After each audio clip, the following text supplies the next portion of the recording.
நம்முடைய ஆண்டவராகிய இயேசு கிறிஸ்து வசனம் போட்டிருக்குது, அவர் முழுவதும் ஜெபித்தார். இன்றைக்கு அந்த டாபிக் அதல்ல, இருந்தாலும் நான் உங்களுக்கு இந்த வார்த்தையை சொல்லும்போது உங்களுடைய ஜெப ஜீவியம் வித்தியாசமாக மாறும். இந்த ஒரு வார்த்தை நம்மை மாற்றி போடுகிறது. ஆண்டவர் முழுவதும் ஜெபித்தார் என்று சொல்கிறது காட்டிலும் முழுவதும் பிதாவை நோக்கி ஜெபித்தாராம். அல்லேலூயா சொல்லுங்க பார்க்கலாம். அப்போது அல்லேலூயா, நம்ம ஆண்டவராகிய இயேசு கிறிஸ்து நமக்கு நல்ல மாதிரியாக வைத்து போயிருக்கிறார். கர்த்தர் நல்லவர். அப்போது நமக்கு மாதிரியாய் செய்து காட்டின தெய்வம் எப்படி செய்தார்? முழுவதும் பிதாவை நோக்கி அவர் ஜெபித்து கொண்டிருந்தார். இந்த ராத்திரி எப்படி கடந்து போகுதுன்னே தெரியாதபடிக்கு, என்ன டைம் ஆச்சுன்னே கூட பார்க்க தேவையில்லாதபடிக்கு, அப்படி ஒரு சூழ்நிலையே ஏற்படாதபடிக்கு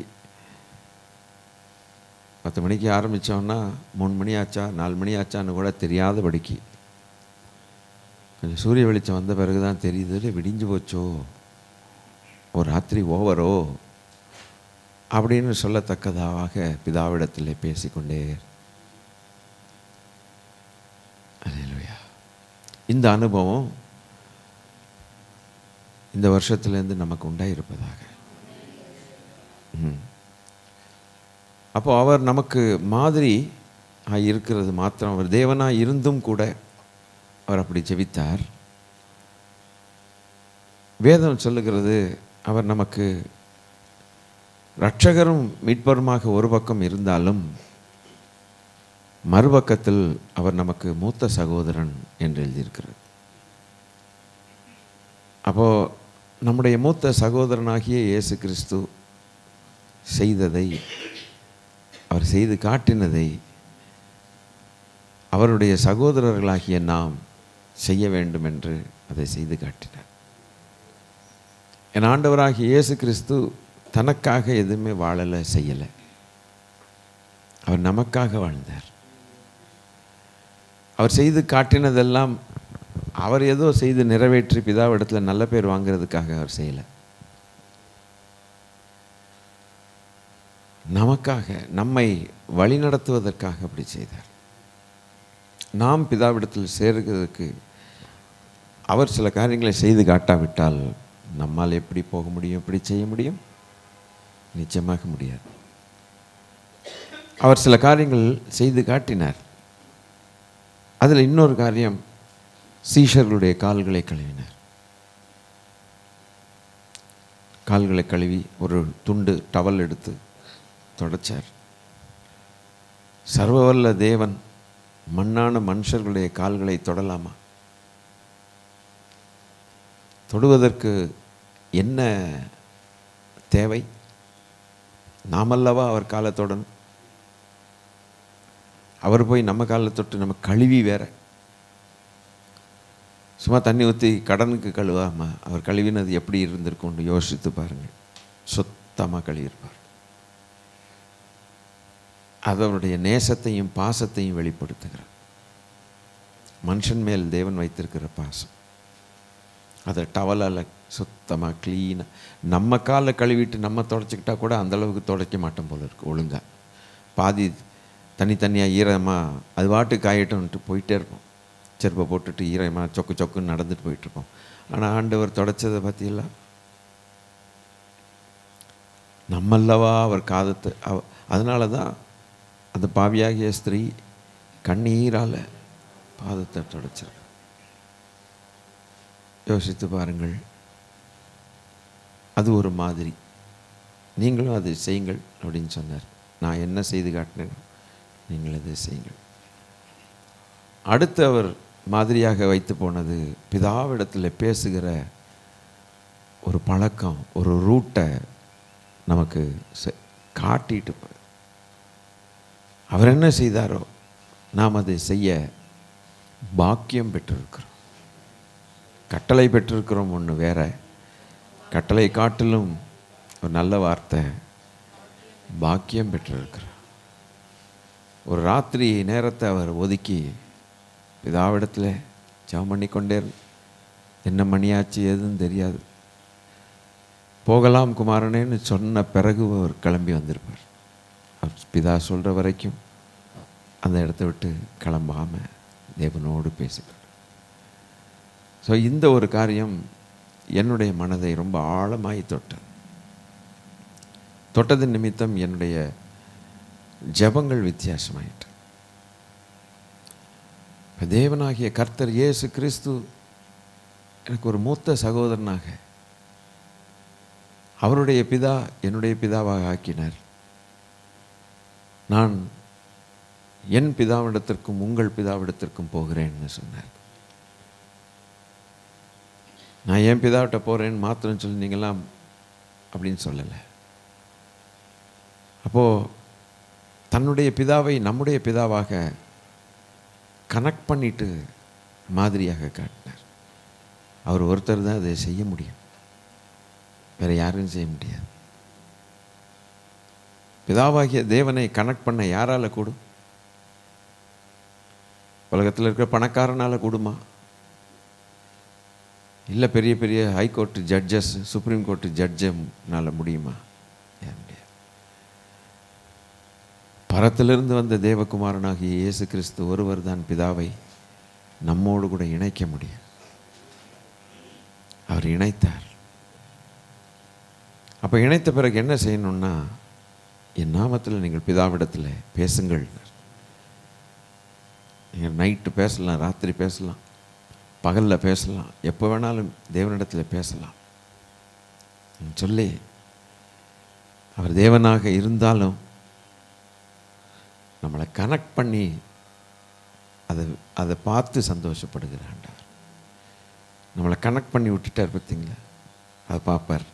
இப்போ பார், கனெக்ட் பண்ணோன்னே பிதா கிறிஸ்துவை மூலமாக நம்ம சேரும்போது பிதா அங்கீகரிக்கிறார்.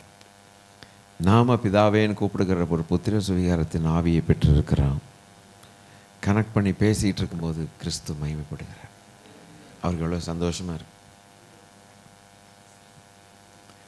ஸோ இந்த மாலை வேளையில் தேவனுடைய அன்பு நம்முடைய இருதயத்தை நிரப்பட்டோம்.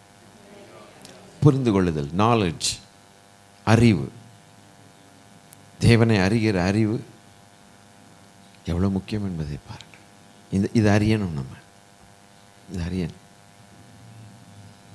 உங்கள் சிபாரிசில் ஒருத்தனுக்கு காலேஜில் சீட்டு வாங்கி கொடுத்தீங்கன்னா எப்படி இருக்கும்? உங்களுக்கு எப்படி இருக்கும்?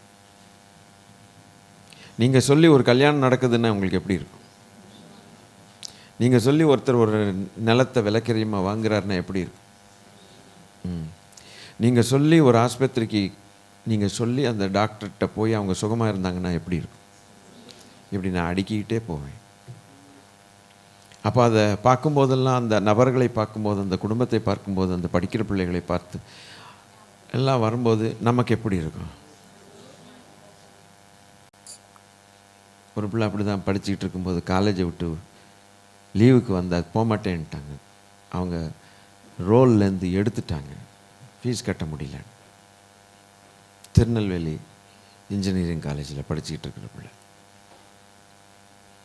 கேள்விப்பட்டேன். ஏதோ ஒரு சின்ன சகாயம் படித்து முடித்து நல்ல வேலையில் இருக்கேன். கம்ப்யூட்டர் சயின்ஸ் அண்ட் இன்ஜினியரிங் முடிச்சு ஒரு கம்பெனியில் வேலை செய்கிறேன். ஏன் இதை சொல்கிறேன்? இதுக்காக அழைக்கப்பட்டிருக்கிறோம். ஸோ உங்கள் வாழ்க்கையில் இப்படிப்பட்ட நற்கிரியைகளை செய்து நீங்கள் உங்கள் அக்கௌண்ட்டில் நீங்கள் நிறைய காரியங்களை ஏற்றணும். வசனம் அப்படி தான் சொல்லுது. அப்போ அதெல்லாம் கொஞ்சம் யோசித்து பார்க்கும்போது அந்த நற்கிரியைகளை செய்தவர்களுக்கு எப்படி இருக்கும்? ஏதோ நம்மளால் முடிஞ்ச சம்திங், ஃபுல்லோடு எடுக்க முடியாது, ஏதோ. இன்றைக்கி நம்ம மாதிரி யாருன்னு கேட்டால் எந்த மனுஷனும் அல்ல, ஆண்டவராகிய இயேசு கிறிஸ்து. ஏன்னா பூமிக்கு வந்தது யார்? கர்த்தராகிய இயேசு கிறிஸ்து. தேவன் மாம்சத்தில் வெளிப்பட்டார். இப்போ மாம்சத்தில் வெளிப்பட்டவர் நமக்கு மாதிரி. இனி அதை என்ன மாதிரி எப்படிங்கிறத கொஞ்சம் பார்ப்போம். யோவான் 13வது அதிகாரம் 13வது வசனத்திலிருந்து 16வது வசனம் வரைக்கும் உள்ள வசனங்களை வாசிக்கலாம்.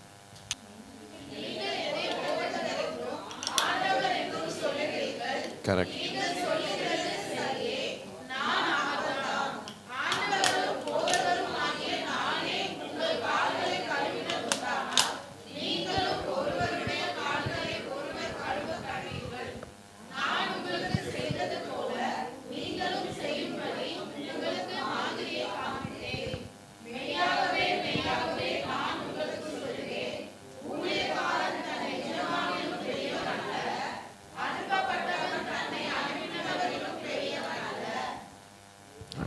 இதுக்கு முன்னால் இன்னும் சில வசனங்களை நாம் வாசிக்க வேண்டும். யாத்திராகம புஸ்தகம் 25வது அதிகாரம் 40வது வசனம்.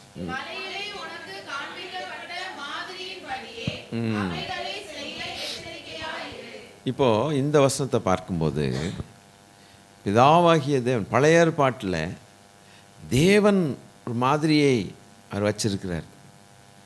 இப்போ மனுக்குலத்துக்கு நியாயப்பிரமாண நாட்களிலேயே கூட மாதிரியை தான் காட்டி தானே செய்கிறார். நான் இந்த வசனத்தை முதல்ல நான் உங்களுக்கு ஸ்டார்ட் பண்ணியிருக்கணும். 4 பார்ட்டாக இதை பிரிக்கலாம். 4 பார்ட்டாக. முதல் பகுதி தேவனாகிய கர்த்தர் பிதா மாதிரி. ஃபஸ்ட்டு பார்ட் என்ன? பிதாவாகிய தேவன் மாதிரி. அப்போ ஆண்டவர் மலையின் மேல் உனக்கு காட்டுகிற மாதிரியின் படியே. இப்போ ஆசரிப்பு கூடாரத்தை அவர் அமைக்க சொன்னபோது சும்மா நீங்களே என்ன பண்ணுங்க, ஒரு 4 கம்பு குச்சியை நட்டு அப்படி ஒரு திரையை போட்டு எடுத்தையோ பண்ணி அப்படி நீங்கள் பாருங்கள், மகாபரிசுத்த ஸ்தலத்தை மூடுற மாதிரி ஒரு திரையை போட்டுக்குங்க, ஒரு துண்டை போட்டு மூடுங்க, அப்படி ஒன்றும் சொல்லலை. பக்காவாக மாதிரியாக காண்பித்தார். அதை மோசேக்கு க்ளீனாக காண்பித்தார். அது எத்தனை நீளம், அந்த ஸ்க்ரீன் எத்தனை நீளம் இருக்கணும், எத்தனை நீளம் கீழே தொங்கணும், அதனுடைய கலர் என்ன, அது எந்த நூலால், இளநூல், அப்படி எல்லாம் எத்தனை அடி, இந்த பக்கம் அந்த பக்கம் இந்த பக்கம் பக்காவாக காட்டி, நான் உனக்கு காட்டினபடியே நீ செய். மோசே அப்படியே செய்தான்னு போட்டிருக்கோம். தேவன் தனக்கு காட்டினபடியே செய்தான். நல்ல பாடங்கள் நம்ம என்ன கற்றுக்கொள்ளணும்னா, அவர் சொன்ன வார்த்தைகள் நமக்கு மாதிரி. அவர் என்ன சொன்னாரோ அதை அப்படியே செய்யும் பொழுது ஆசீர்வதிக்கப்படுறோம். அவர் உங்களுக்கு என்ன சொல்லுகிறாரோ அப்போ அற்புதம் நடக்கும். அவர் பார்த்து கொள்வார். சொன்னவர் உத்தரவாதம் எடுக்கிறார், கேரண்டி கொடுக்கிறார். நீங்கள் என் வார்த்தையை நம்பலாம், நான் சொன்னதுபடி நீங்கள் செய்யலாம், ஒரு நாளும் இடரை விழமாட்டீர்கள், ஏமாற்றம் அடைய மாட்டீர்கள், நான் சொன்னபடி செய். போன புதன்கிழமை டெய்லரை பற்றி சொல்லிக்கிட்டு இருந்தேன். துணி வாங்கி கொடுக்குறவங்க என்ன எதிர்பார்ப்பாங்க? ஐயா, நான் ஒரு மாடல் சட்டை ஒன்று கொடுத்துருக்கேன் ஐயா, அதன்படி செய்யா அழுத்தம் திருத்தமாக சொல்லிடுறாங்க. இல்லை நான் பாட்டுக்கு நான் இஷ்டத்துக்கு கொஞ்சம் செய்வேன் அப்படின்னா முடியாதுன்ட்டு நம்ம துணியை எடுத்துகிட்டு வந்துடும். நான் சொன்னபடி செய்கிறதுக்கு தான் நீங்கள் இருக்கீங்க, உங்களுக்கு எத்தனை பைசா வேணாலும் நான் கொடுக்குறேன். அப்போது அந்த மாதிரியும் அந்த கட்டளையும் எவ்வளோ முக்கியம் என்பதை கொஞ்சம் யோசித்து பாருங்கள். நம்ம கட்டளை, டெய்லருக்கு கொடுக்குற கட்டளை, அவர் தட்டாமல் எடுத்து அதை எழுதி கொள்வார். டவுட் வந்தால் மெஷர்மெண்ட் கூட பார்த்துருவார். நீங்கள் என்ன எதிர்பார்க்குறீங்க, 10.5 இன்ச்சு வைங்க அப்படின்னா 10.5 இன்ச்சு வைப்பார். 10 இருக்குது 10 வைங்கன்னா 10 வைப்பார். இல்லை 10 போதும் வா அப்படின்னா யார் நீன்னு கேட்போம்.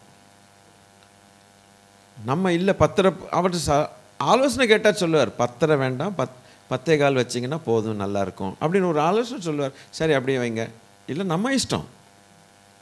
அப்போ தேவன் உனக்கு காட்டுகிற 26வது அதிகாரம், அதிலேயே யாத்ராம புஸ்தகம் 30வது வசனம்.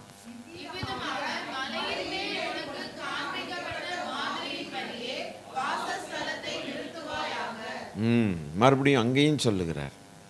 அப்போது யாத்ராம புஸ்தகத்தில் 2 முறை 25லையும் சொல்லுகிறார். இன்னும் சில காரியங்கள் சொல்லிட்டு மறுபடியும் சொல்லுகிறார். அப்போது திரும்ப திரும்ப ஒரு தரம் சொல்லிட்டு விடலை, திரும்ப திரும்ப இப்போ சொல்லுகிறார் இதே மாதிரி செய்யுங்கன்ட்டு. மறுபடியும் 4-5 காரியங்கள் சொல்லிவிட்டு நாங்கள் இதே மாதிரி செய்யுங்க அப்படின்னா அதுலேருந்து அவர் கொஞ்சம் கூட மாறலைன்னு அர்த்தம், மாற மாட்டார்னு அர்த்தம். அப்போ மோசேயுடைய கடமை என்ன? அவ்வளவுதான். அதன்படி செஞ்சு ஐயா கையில் ஐயா கண்களுக்கு முன்னாடி காட்டிடணும். அவருடைய உள்ள மகிழும். என்னாகமம் 8வது அதிகாரம் 4வது வசனம் என்ன போட்டிருக்குதுன்னு பார்க்கலாம்.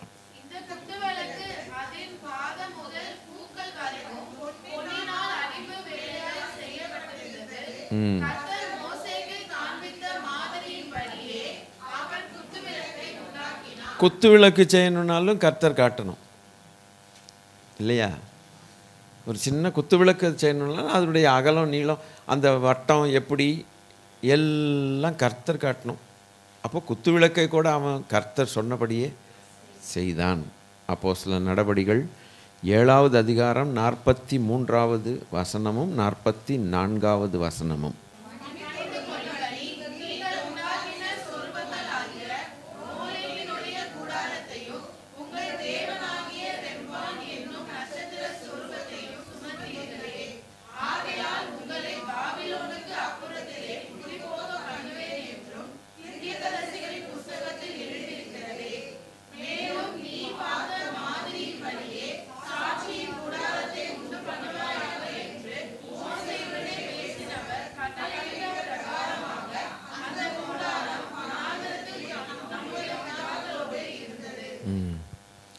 மறுபடியும் டாக்டர் லூக்கு, மருத்துவர் லூக்கா, அது அப்படியே ஆவியானவர் மறுபடியும் அங்கே ஞாபகப்படுத்த பரிசுத்த ஆவியினால் மறுபடியும் அங்கே எழுதுகிறார் புதிய ஏற்பாட்டில். இந்த பழைய ஏற்பாட்டோட முடிஞ்சு போச்சுன்னு நினைக்கிறதுக்கு இல்லை. தேவனுடைய ஆவியானவர் லூக்கா அப்போஸ்தலனை மறுபடியும் ஞாபகப்படுத்தி இதை எழுதுன்னு சொல்லுகிறார். அப்போ திரும்ப எழுத வேண்டியதுக்கு என்ன அவசியம்? திரும்ப என்ன எழுத அவசியம் என்ன? பழைய கதை முடிஞ்சு போச்சுன்னு க்ளோஸ் பண்ணிடலாம்ல. அந்த மாதிரி கம்ப்ளீட் பரலோகத்துக்கு மனுஷன் போகிற வரைக்கும் அவர் மாதிரி தான். இந்த மாலை வேளையில் நாம் இதைத்தான் கற்றுக்கொள்ளுகிறோம்.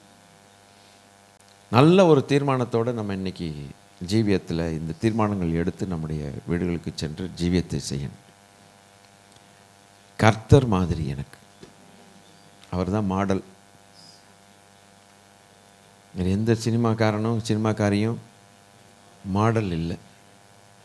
ஆனால் அவர்களை மாடல் என்று சொல்லுவார்கள். சினிமா மாடல்ஸ், அட்வர்டைஸ்மெண்ட் கொடுக்கறதுக்கு ஒரு மாடல். அந்த மாடலில் நம்முடைய மாடல் இயேசு கிறிஸ்து. அதை திரும்ப நியூ டெஸ்ட்மெண்ட்டில் வந்து எழுதுகிறார். இப்போ இதை எபிரேயர் 8வது அதிகாரம் 5வது வசனத்தை பார்க்கும்போது, எபிரேயர் 8வது அதிகாரம் 5வது வசனத்தில் என்ன?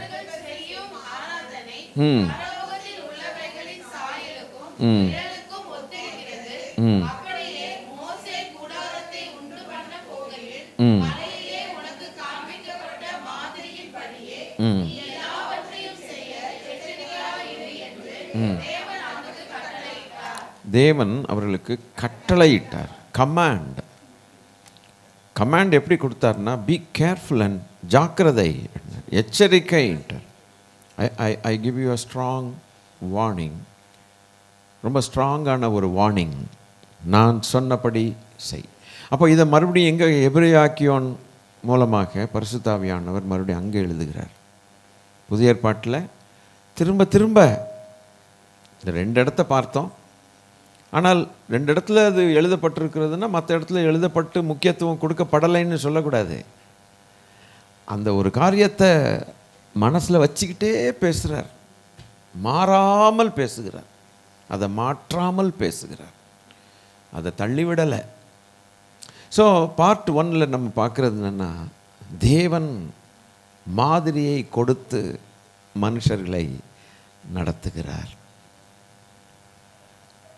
மாதிரி இல்லாவிட்டால் மனுஷர்களுக்கு தெரியாது, எப்படி எதை பார்க்கணும், எங்கே என்ன செய்யணும்னு தெரியாது. இஷ்டத்துக்கு குத்து விளக்க தயார் பண்ணி இந்தா புடின்னு கொடுக்க முடியுமா? கொடுக்க முடியாது. ஆகவே பெரிய பாடம் இது, லேசான பாடம் கிடையாது. இந்த மாதிரியை பின்பற்றாமல் இருந்தால் விளைவுகள் பயங்கரமாக இருக்கும். தேவனுடைய கோபம் வரும். அதுதான் அங்கே பார்க்கும்போது அப்போஸ்தலர் நடவடிக்கைகள் நம்ம பார்த்தபடி, நீங்கள் என்ன செஞ்சீங்கன்னா, ஒரு கண்ணுக்குட்டி 7:43 வாசிங்க. 7:40.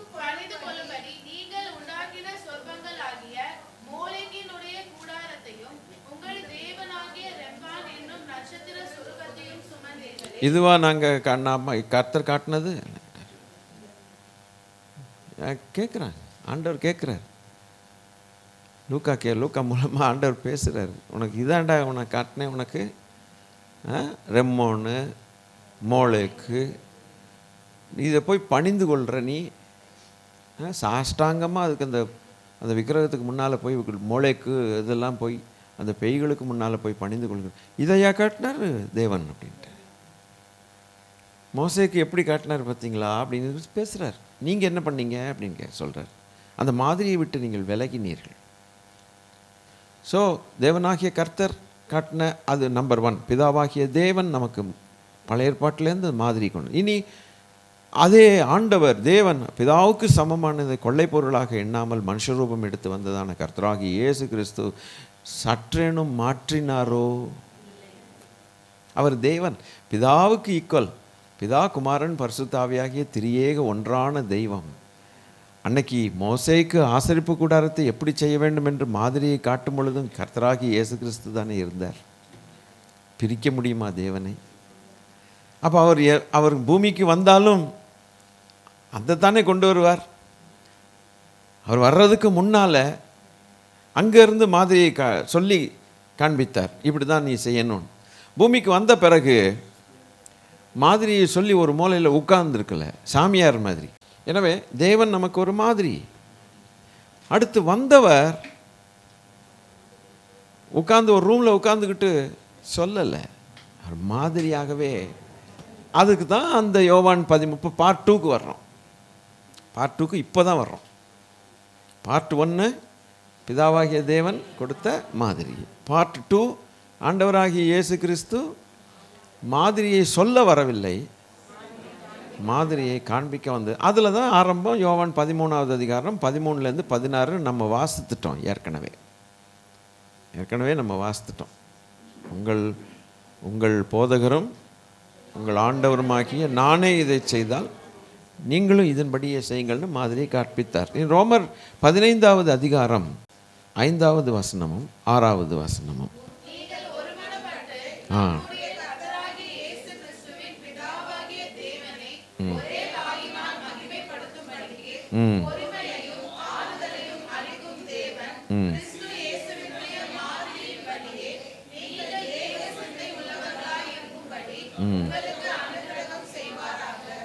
பொறுமையையும் ஆறுதலையும் அளிக்கும் தேவன் கிறிஸ்து இயேசுவினுடைய மாதிரியின் படியே, மாதிரியின் படியும் என்றல்ல,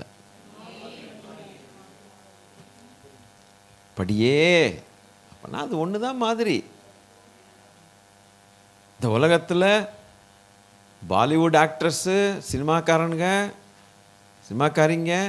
நடனக்காரிங்க, இன்னும் ஸ்போர்ட்ஸ் பீப்புளு, இன்னும் பிஸ்னஸ் பீப்புளு பண்ணுறவங்க, பெரிய பெரிய தலைகளை மாதிரிகளாக பின்னோக்கி போயிட்டுருக்கவங்க எத்தனை பேர் பாதாளத்தில் கிடக்குறாங்க.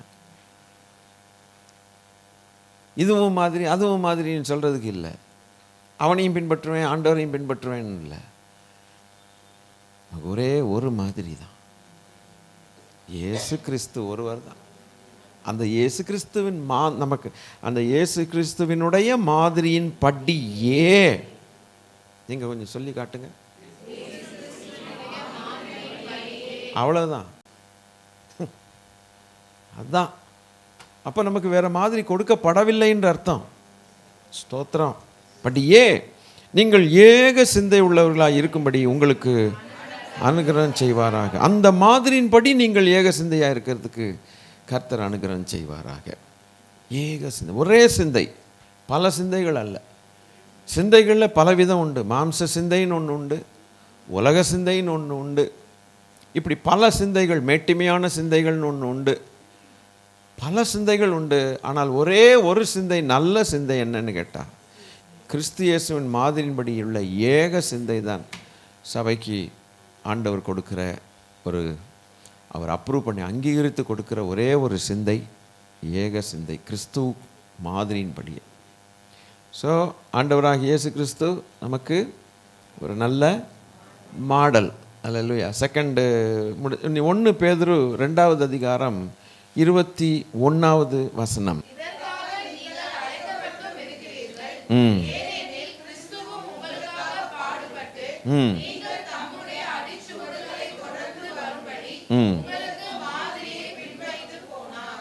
மாதிரியை சொல்லிட்டு போனார்ல. ரொம்ப கிளியராக இருக்குது பாருங்க, பைபிள் ரொம்ப தெளிவாக இருக்கு. சொல்லிட்டு போனார் கிடையாது, பின்பற்றி போனார். பின்பற்றுவதற்கு மாதிரியை வைத்து போனார். அப்போ அவர் செஞ்சு காட்டிட்டு போனார். யார் யாருக்கு விருப்பமாக இருக்குதோ அவங்க அந்த மாதிரியை பின்பற்றிட்டு போனால் நிச்சயமாக அது பரலோகத்துக்கு ரூட்டு கொண்டு போயிடும். வழிவாசல் பரலோகத்துக்கு போய் பரலோக கதவு வரைக்கும் போகும், கதவு திறக்கும். அப்படியே அடுத்து அங்கேருந்து போயிடலாம். ஸ்தோத்திரம். ஆக மற்ற எப்படி அழகாக பார்த்தீங்களா, அந்த வசனம் எப்படி சொல்லுது பார்த்தீங்களா? அப்போ இதற்காக நீங்கள் அழைக்கப்பட்டிருக்கிறீர்கள் என்று பேதுரு சொல்லுகிறான். You are called. நான் உங்களை தெரிந்து கொண்டேன், நீங்கள் என்னை தெரிந்து கொள்ளவில்லை. நான் தெரிந்து கொண்டு என்னுடைய மாதிரியை நீங்கள் பின்பற்றுவீர்களானால் உங்களுக்கு பரலோகம் திறக்கும்னார். அவருடைய மாதிரின்னு சொல்கிறது என்ன அப்படின்னு கேட்டால் அவருடைய கற்பனைகள். அவர் எதை செஞ்சு காட்டினாரோ அது அவருடைய கற்பனைகள். அவர் கற்பனை என்னவோ அதை ஆக்ஷனில் செஞ்சு காட்டினார். ஏக சிந்தை உள்ளவர்களாக இருக்க வேணும்னு சொல்கிறதுக்கும் செஞ்சு காட்டினார், வாழ்ந்து காட்டினார். தாழ்மையாக இருக்கணும்னு சொல்லி ஒருவர் பாதத்தை ஒருவர் கழுவணுங்கிறதுக்கு அது செஞ்சு காட்டினார். ஜபிக்கணுங்கிறதுக்கு செஞ்சு காட்டினார். எங்களுக்குள்ள யார் பெரியவன்னு ஒரு பெரிய பிரச்சனை வந்தது. அப்போ ஆண்டவர் சொன்னார், உங்களுள் இப்படி இருக்கலாகாது, உங்களுக்குள் இப்படி இருக்கலாகாது. அப்போது உங்களுக்குள் யார் முதல் வேலைக்காரனாக இருக்கிறானோ அவன்தான் தலைவனாக மாறுவான். எல்லாருக்கும் அவன் வேலைக்காரனாக இருக்க கடவன் அப்படின்னார். அது அவரே செஞ்சு காட்டினாரே, அவரே செஞ்சு காட்டினாரே. ஆக அந்த கற்பனைகளை அவர் செஞ்சு காட்டிட்டு, நீங்கள் செஞ்சிட்டிங்கன்னா போதும், கற்பனைகளை கை கொண்ட மாதிரி தான்.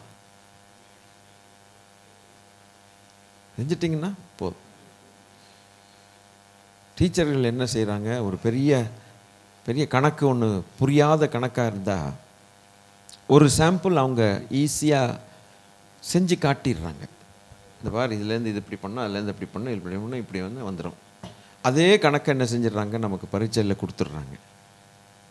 இப்போ டீச்சர் அம்மா என்ன காட்டியிருக்காங்களோ அந்த மெத்தடில் போனால் ஆன்சர் கரெக்டாக வந்துடும். அவங்க சொன்னதுக்கு தப்பாக ஆப்போசிட்டாக போனோன்னா வராது. அவங்க என்ன சொல்லி கொடுக்குறாங்களோ அது. அப்போ அந்த அம்மா என்ன செய்யுதுன்னாக்கா, அந்த மாதிரி தெரியும், சொல்லலை, அப்படி செய்ய, இப்படி களி, அப்படி இப்படி பேசலை, போர்டில் போய் சொல்லி காட்டுறாங்க. இந்த பாரு, இதுலேருந்து இது கழிச்சிட்டேன்னா அப்புறம் இங்கே இதை கொண்டு வரணும், இதை கொண்டு வந்தது இங்கே கொண்டு வரணும், இங்கே கொண்டு வந்துட்டு இதில் பண்ணணுமா, அப்படி பார்த்தீங்களா, கடைசியில் இப்போ என்ன வருது, அப்படி செஞ்சு ஒரு சம் போடுறாங்க, கணக்குகள் போடுறாங்க, போட்டு காட்டுறாங்க பிள்ளைகளுக்கு. நாளைக்கு இதிலேயே ஒரு காரியத்தை நான் உங்களுக்கு தருவேன். 40ன்னு கொடுக்குறதுக்கு 40 வச்சு செஞ்சு காட்டினேன், நம்பர் 40 வச்சு செஞ்சு காட்டினேன்னா 38ங்கிற நம்பரை நான் பரீட்சையில் கொடுப்பேன். என்ன பெரிய வித்தியாசம். ஆனால் மாதிரி அப்படியே செஞ்சிங்கன்னா கரெக்டானது. அதுபோல் அவருடைய கற்பனைகளையே அவர் மாதிரியாக செஞ்சு காட்டியிருக்கிறார். கற்பனைகளுக்கும் அவர் மாதிரிக்கும் வித்தியாசம் கிடையாது. அதே கற்பனைகளை செஞ்சு காட்டி, நீங்கள் இதை செஞ்சீங்கன்னா என் கற்பனைகள் படி செய்கிறதுக்கு அர்த்தம், கை கொண்டதுக்கு அர்த்தம்ன்ட்டார். என்ன தெய்வம்! ஹல்லேலூயா! பிரமாதமான ஆண்டவர்.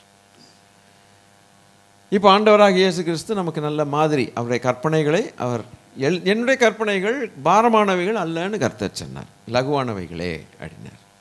ஸோ லகுவான அந்த பாரமாக இருக்கக்கூடிய லகுவாக்கி அந்த லகுவான கற்பனைகளை செய்து வேற காட்டி, உங்கள் சகோதரன் சொல்லி பெரிய ஆண்டவர் இப்போ பாரு அடிக்க போகிறேன் அப்படின்லாம் வராமல் ஒரு இரக்கம் பாராட்டி, பாவியாகிய ஸ்திரியை கொண்டு வந்து அடித்து கல் மெய்யும் கை மையுமா கொண்டு வந்து நிறுத்தி கல்லை எரிஞ்சு இப்போ என்ன சொல்கிறீர், நாங்கள் அடிச்சு விடுவோம், மோசம் எங்களுக்கு சொன்னாரேன்னு சொல்லி வைராக்கியமாக வெறித்தனமாக வந்து நிற்கிற ஆள்களுக்கு மன்னிப்புங்கிறத அவர் சொல்லி மன்னித்து அனுப்பின பிறகு, நீங்களும் உங்கள் மற்றவர்களுடைய தப்பிதங்களை நீங்கள் மன்னிக்காவிட்டால் பிதா உங்களுக்கு மன்னிக்க மாட்டார். அவர் மன்னித்து காட்டினதுக்கு அப்புறம் தானே நமக்கு கட்டளையை சொல்கிறார். அப்போ அந்த கட்டளையை அவர் மாதிரியாக செஞ்சு காட்டினாரா இல்லையா? அதை வச்சு புரிஞ்சுக்கலாம். அதை வச்சு அவர் காட்டித்தான் அவர் அதை சொல்லி. அப்போ அதை படிக்கும்போது அவர் செஞ்ச ஆக்ஷன் என்னங்கிறத நம்ம பார்த்துட்டோன்னா, அதே இறக்க குணத்தில் நம்ம செய்துட்டோன்னா நமக்கு பரலோகம் திறந்துடுது இல்லையா? ஸோ மாதிரி இந்த மாலை வேளையில் ரொம்ப ஆணித்தனமாக நம்ம ஸ்ட்ராங்காக ஒரு நல்ல பாடம் மனசில் பதிச்சு வச்சுக்கணும். ஆண்டவரை நாமத்தை சொல்கிறதோடு நிறுத்திடக்கூடாது. இயேசுவின் பரிகாரியின் பாட்டோடு நிறுத்திடக்கூடாது. நல்லா சர்ச்சுக்கு போகிறேங்கிறதோடு நிறுத்திடக்கூடாது. அது அந்த மாதிரியை நம்ம செய்யும்போது தான் உண்மையான மகிழ்ச்சி நமக்கு வரும் வாழ்க்கையில். கற்பனைகளை கை கொள்ளும்போது தான் நம்ம சுத்தமுள்ளவர்களாக மாறிடுறோம். Clean, pure. கற்பனைகள் இப்படி செய்யலைன்னா அவன் பியோர் கிடையாது, அவன் சுத்தம் இல்லைன்னு அர்த்தம்.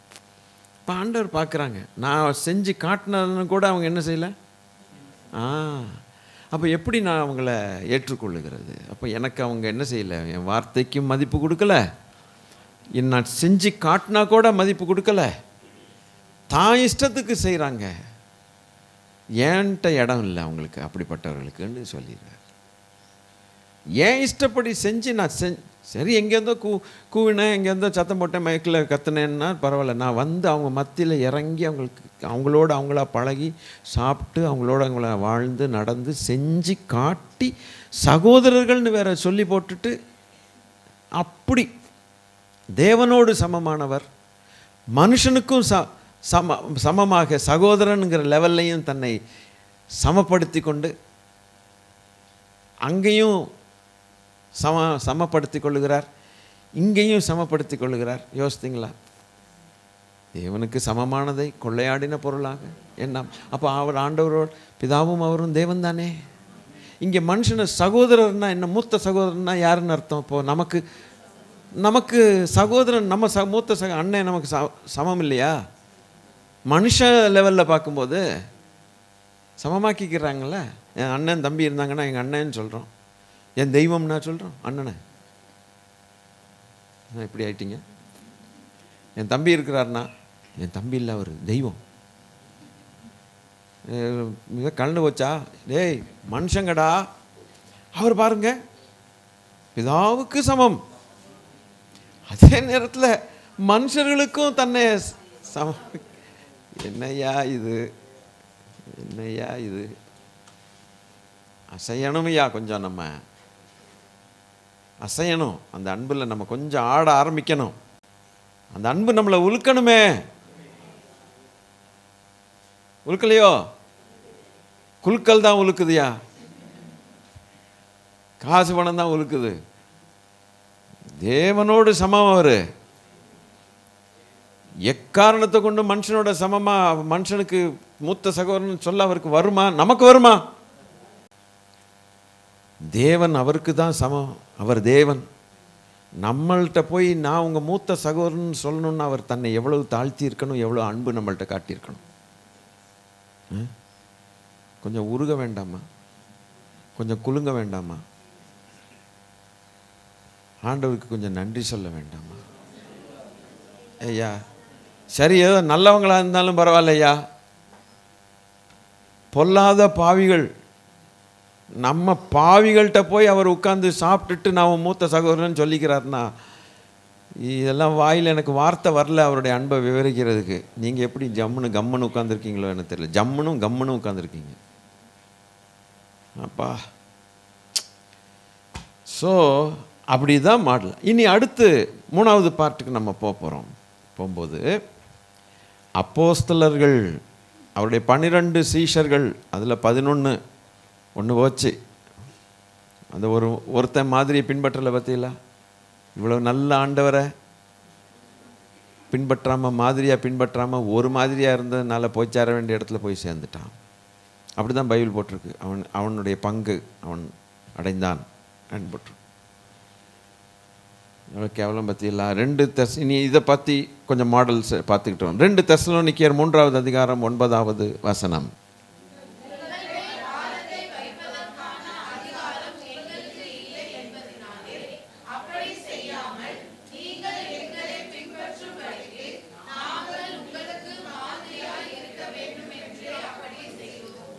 இவங்களும் அதே வார்த்தையை பயன்படுத்துகிறாங்க. ஐயா என்ன விளங்கலை? என்ன விளங்கிச்சு உங்களுக்கு?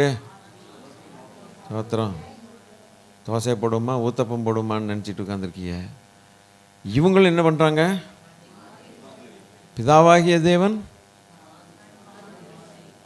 மாதிரி ஆசரிப்பு கூடார். இனி அதே தேவன் தான் மாம்சத்தில் வெளிப்பட்டு காண்பித்தார். இனி அடுத்து அந்த சீஷர்கள்ட்ட 12 சீஷர்கள்னால் அவங்களுக்கு தானே முதல்ல ரொம்ப அதிகமாக காண்பிக்க முடியும். பப்ளிக்கில் பேசுகிறதெல்லாம் ரகசியமாக வீட்டுக்குள்ளே வந்தோடனே விளக்கம் கேட்குறாங்க. எங்களுக்கு புரியல, சொல்லிக் கொடுங்க. விதைக்கிறவனை பற்றி ஓமையை சொன்னால் இவங்களுக்கு மண்டையில் ஒன்றும் ஏறலை. நேராக வீட்டுக்குள்ளே வந்தோடனே கொஞ்சம் சொல்லி தெரியல, உங்களுக்கு இன்னும் விளங்கலையா அப்படின்னு சொல்லி மறுபடியும் என்ன செய்கிறார் ஆண்டவர்? சொல்லி கொடுக்குறார். ரொம்ப டீப்பாக சொல்லி கொடுக்குறார். அப்படி சொல்லி கொடுத்தா கூட கிருகிருன்னு ஆகுது இவங்களுக்கு. என்னடா இது, ஒன்றும் விளங்கலையடா, மயக்கம் வர்ற மாதிரி இருக்குன்னு. சரி பரவாயில்ல, ஆவியானவர் வரும்போது உங்களுக்கு எல்லாம் நீங்கள் பயங்கரமாக ஆயிடுவீங்க பாருங்கன்னு சொல்லிட்டு சொல்லி கொடுக்குறார். அப்போ இந்த அதிக கவனம் யார் மேலே செலுத்தப்படுகிறது?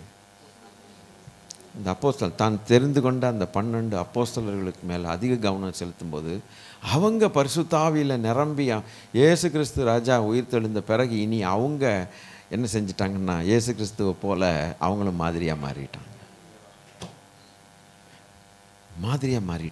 அதனால தான் இங்கே தெசலோனிக்கு பவுல் சொல்கிறான், நாங்கள் உங்களுக்கு பாரமாய் அல்ல, ஆனால் நாங்கள் உங்களுக்கு மாதிரி, நீங்கள் எங்களை ஃபாலோ பண்ணலாம்.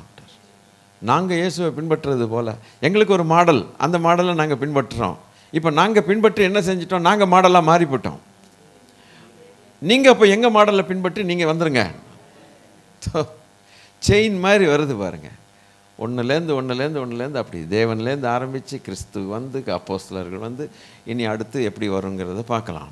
இப்போ இந்த ஒரு வசனம் மாதிரி. இனி பிலிப்பியர் 3வது அதிகாரம் 17வது வசனம். அதுலேயே இப்போ 3வது பார்ட்டை பார்த்துட்ருக்குறோம். ஃபஸ்ட்டு பார்ட்டு தேவன், 2வது பார்ட்டு அவருடைய குமாரனாகிய இயேசு கிறிஸ்து இன்னும் நம்முடைய ரட்சகர், 3வது பார்ட்டு அவருடைய அப்போஸ்தலர்கள். அந்த இதில் பார்த்து கொண்டு இருக்கிறோம். பிலிப்பியர் 3வது அதிகாரம் 17வது வசனம்.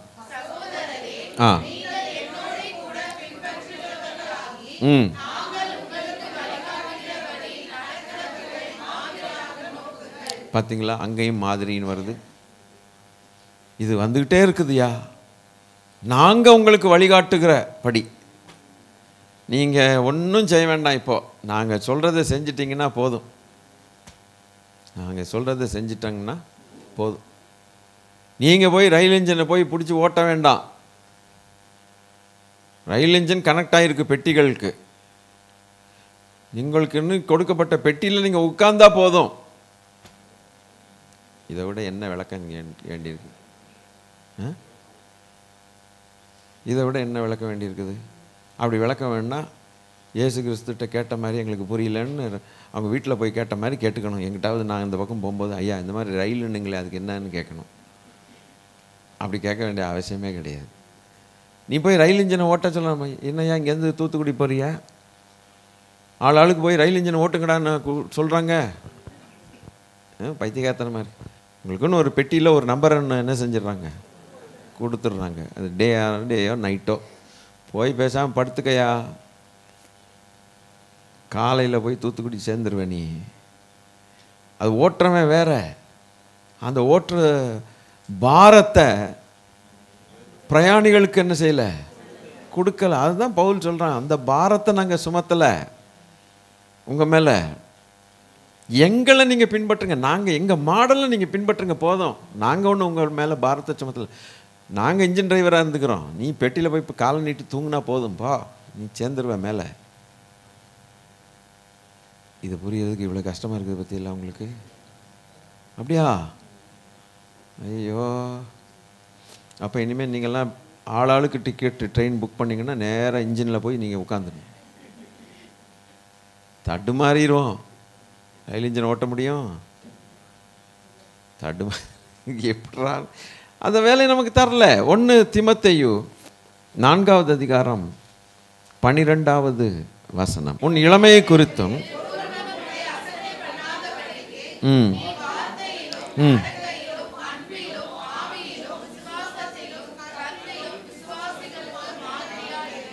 இது இந்த தீமோத்தேயு யாரு? தீமோத்தேயு அப்போஸ்தலன். அவர் ஒரு ஊழியக்கார், பிஷப், பவுலுடைய உத்தம குமாரன், மகன், ஆவிக்குரிய மகன், ரொம்ப பிரியமான மகன். பரிசுத்தவான்களுக்கு இப்படி பிரியமானவர்களாக இருக்கிறது ஒரு பெரிய பாக்கியம். அப்போ அவர் சொல்லுகிறார், தகப்பன் சொல்லுகிறார் பிள்ளைக்கு, உன் இளமையை குறித்து ரொம்ப ஜாக்கிரதையாக இருக்கணும் மகனே. நீ கற்பிலும் வார்த்தையிலும் நடக்கையிலும் அன்பிலும் ஆவிலும் விசுவாசத்திலும் கற்பிலும்.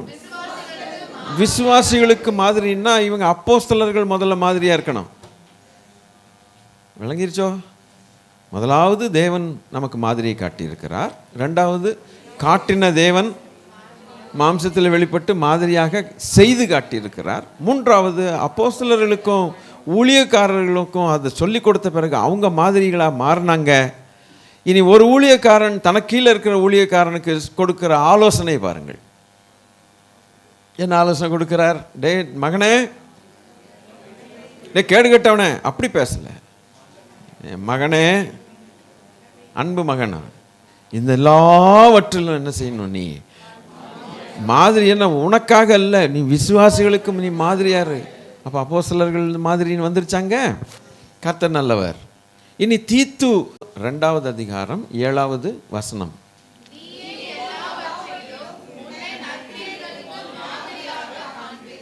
நீ காண்பி. பிதாவாகிய தேவன் மாதிரியை காட்டினார். குமாரனாகிய தேவன் செய்து வாழ்ந்து செய்து மாதிரியாக காட்டினார். இனி அப்போஸ்தலர்கள் ஊழியக்காரர்கள் நற்கிரியைகளுக்கு நீ மாதிரியாக இருக்கணும். நற்கிரியைகளுக்கு செய்ய நம்ம உலக தோற்றத்திற்கு முன்னமே நம்மை தெரிந்து கொண்டார் என்று எபேசியர் 2 நம்ம வாசிக்கிறோம். நற்கிரியைகளை செய்ய உலக தோற்றத்திற்கு முன்னமே. நான் உங்களுக்கு ஏற்கனவே சொன்னேன், 2024 கடைசி ஆராதனையில், கடைசி ஆராதனைக்கு முந்தின ஆராதனையில் நான் சொன்னேன்னு நினைக்கிறேன். ஃபஸ்ட்டு சர்வீஸில் சொல்லியிருப்பேன், செகண்டில் சொன்னேன், நான் ஞாபகம் இல்லை. இந்த 24வது வருஷம் முழுவதும் 12 மாதங்கள் கர்த்தர் நமக்கு தந்திருக்கிறார். எவனாவது ஒருத்தனுக்காவது நம்ம சோறு போட்டிருக்கோமா? ஒருத்தனுக்காவது ஒரு வஸ்திரம் கொடுத்துருக்குறோமா? ஒருத்தருக்காவது குளிர்காய ஏதாவது ஒன்று செஞ்சுருக்குறோமா? இல்லை ஒரு நற்கிரியை ஏதாவது செஞ்சுருக்குறோமா? ஒரு 4 பேருக்கு ஒரு சாப்பாடு செய்து கொடுத்துருக்குறோமா? இரக்கம் பாராட்டி இருக்கிறோமா? 24 முழுவதும் 12 மாதங்கள் அந்த கேள்வியை கேட்டேன். 25க்குள்ளே சந்தோஷமாக போகிறோம். இந்த 12 மாதத்தில் என்ன செஞ்சோம்? சிலருக்கு ரெக்கார்டே இல்லை. ஒன்றும் செய்யலை, ஒருத்தனுக்கும் ஒன்றும். அந்த மாதிரி ஒரு ரெக்கார்டு வச்சுருந்தா ஆண்டவர் நம்மளை எப்படி என்ன நினைப்பார்? நம்மளை எப்படி ஆசீர்வதிக்கிறதுக்கு நமக்கு என்ன கேட்குறதுக்கு என்ன தகுதி இருக்குது? ஒரு ஏழைக்கு ஒரு இரக்கம் கொஞ்சம் கூட செய்யலையே. யாருக்காவது ஒரு ஃபீஸ் கட்டியிருக்கீங்களா? யாருக்காவது ஒரு வஸ்திரம் கொடுத்துருக்கோமா? ஒரு 50 பேருக்கு ஒரு 12 மாதத்தில், ஒரு மாதத்தில் 50 பேருக்கு, ஒரு மாதத்தில் நம்ம 50, 20, 100 பேருக்கு செய்ய வேண்டிய ஆட்கள் நம்ம. சரி விடு, ஒரு மாதத்துக்கு ஒரு 10 பேருக்காவது ஒரு சாப்பாடு, ஒரு 12 மாதத்தில் ஒரு 100 பேருக்காவது ஒரு சாப்பாடு கொடுத்தேன். ஏழைகள் தெருவில் கிடக்கிற தலை கூட நிமிர்ந்து இருக்க முடியாதபடிக்கு ஒன்றும் இல்லை, கண்ணெல்லாம் மங்கி போய் உட்காந்துட்டு இருக்கிற ஒரு ஆள்கிட்ட போய் ஒரு சாப்பாடை கொடுத்துட்டு, சாப்பிடுங்க ஐயா, கொஞ்சம் தண்ணி பாட்டிலாம் கொடுத்துட்டு வா, செய்திருக்கிறோமா? 12 மாதங்கள் நமக்கு கர்த்தர் தந்திருக்கிறார். நம்ம என்ன செஞ்சோம்? நம்ம மாத்திரம் வண்டிகள் எடுத்துகிட்டு பிரியாணி சாப்பிட எந்த கடைக்கும் போகிறதுக்கு ரெடி. நம்ம என்ன சாப்பிடாதவங்களா? இன்னும் வேணும் இன்னும் வேணும்ன்ட்டு ஆண்டவர்கிட்ட கேட்டுக்கிட்டு தானே உட்காந்துருக்கோம். நானும் திருப்பி கேட்பார், நீ என்ன செஞ்சேன்? தேசத்தில் ஏழைகள் இல்லாமல் இருக்க போவதில்லை, என்னுடைய ஏழைகள் அப்படிங்கிறார். நற்கிரியைகளை செய்கிறதற்கு கிறிஸ்து இயேசுவுக்குள் உலகத் தோற்றத்துக்கு முன்னமே நான் உன்னை தெரிந்து கொண்டேன். நல்ல வசனம் சொல்லுவோம், கிரியைகளில் சுத்தம், 0. அப்போ நான் சொன்னேன், நான் உங்களுக்கு நியாயாதிபதி அல்ல, ஐ ஆம் நாட் தி ஜட்ஜ். நான் உங்களை இன்னார் செய்தீங்க இன்னால் செய்யலை அப்படிலாம் சொல்கிறதுக்கு எனக்கு தெரியாது. நீங்கள் என்ன செஞ்சீங்க எது செய்யலைன்னு, நான் என்ன செய்யலைங்கிறது கூட உங்களுக்கு தெரியாது. அப்பப்போ ஏதாவது சொன்னால் தான். ஆனால் நம்ம ஒவ்வொருத்தரும் கர்த்தருக்கு தான் கணக்கு கொடுக்கணும். ஆண்டவருக்கு முன்பாக நம்ம எப்படி இருக்கணும்?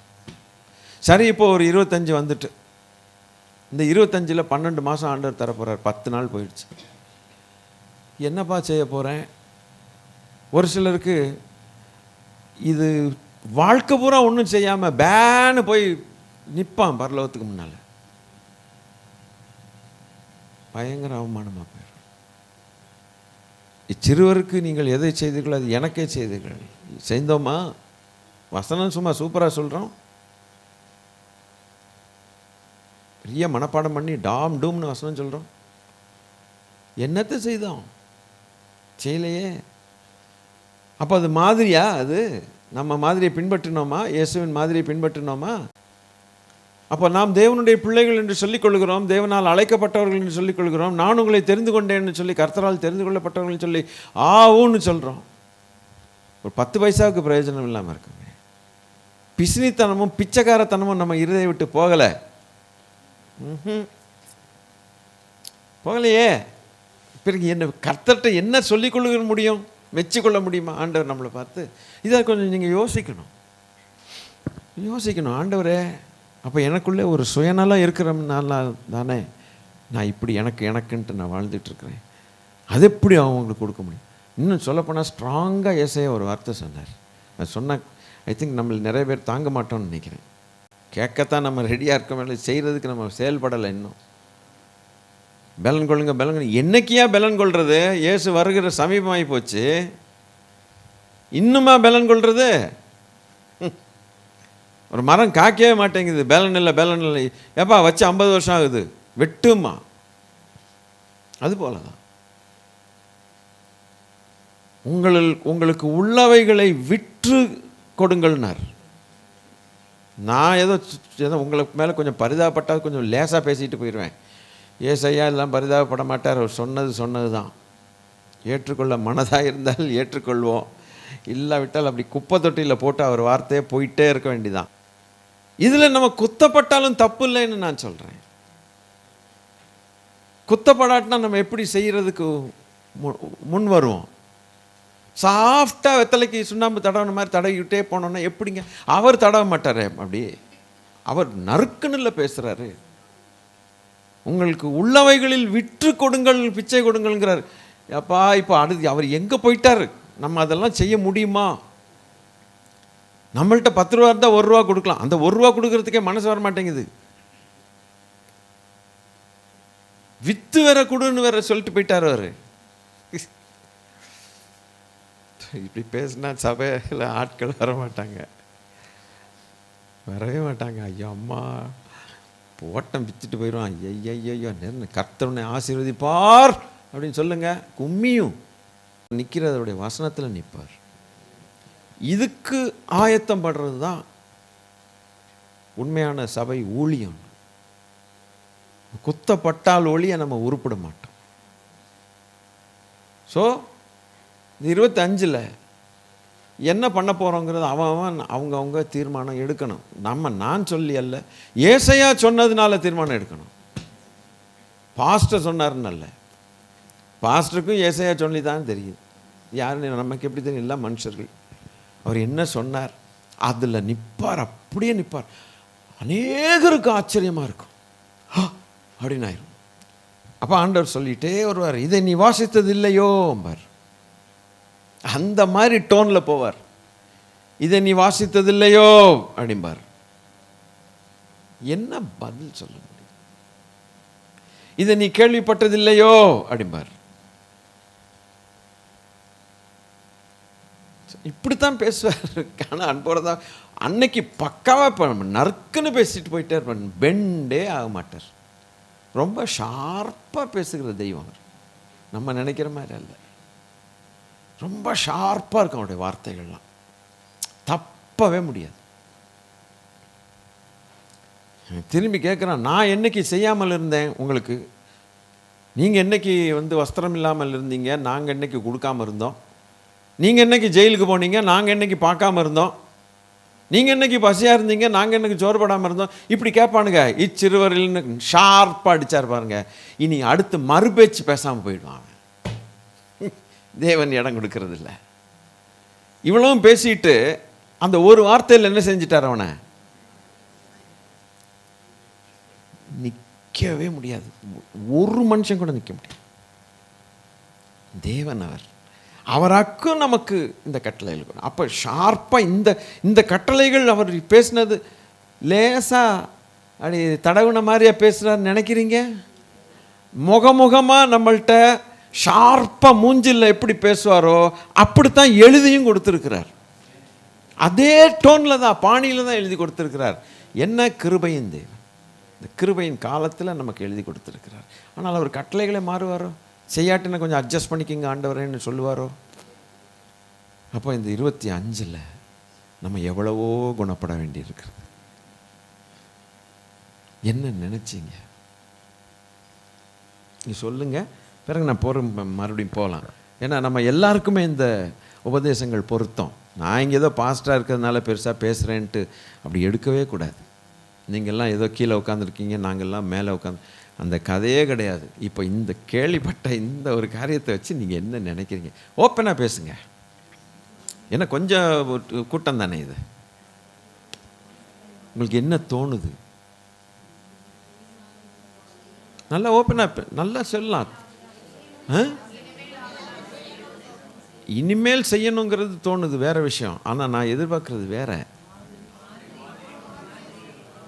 மாதிரின்னு சொல்ல. இப்போ நான் ஜிஎட்சங்காப்பி மாதிரி நீங்கள் சொல்லிட்டு இருக்கீங்க. நான் எதிர்பார்க்கறது வேற.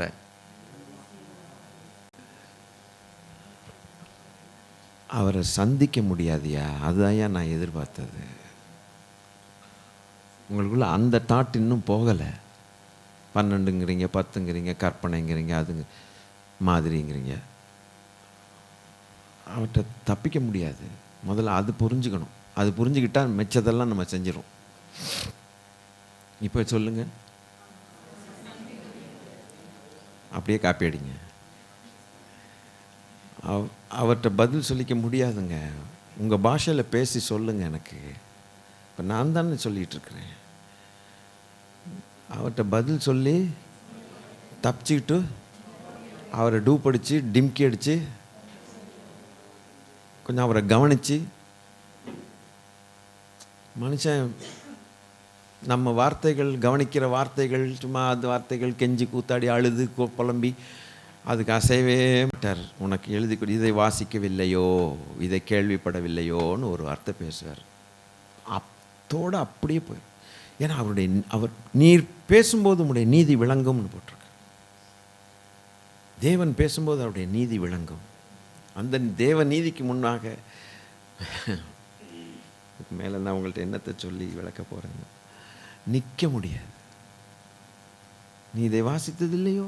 அதான் இயேசு கிறிஸ்து கேட்டார்ல, இப்படி எழுதியிருக்கிறதே நீங்கள் இதை வாசிக்கவில்லையா? கேட்கலையா?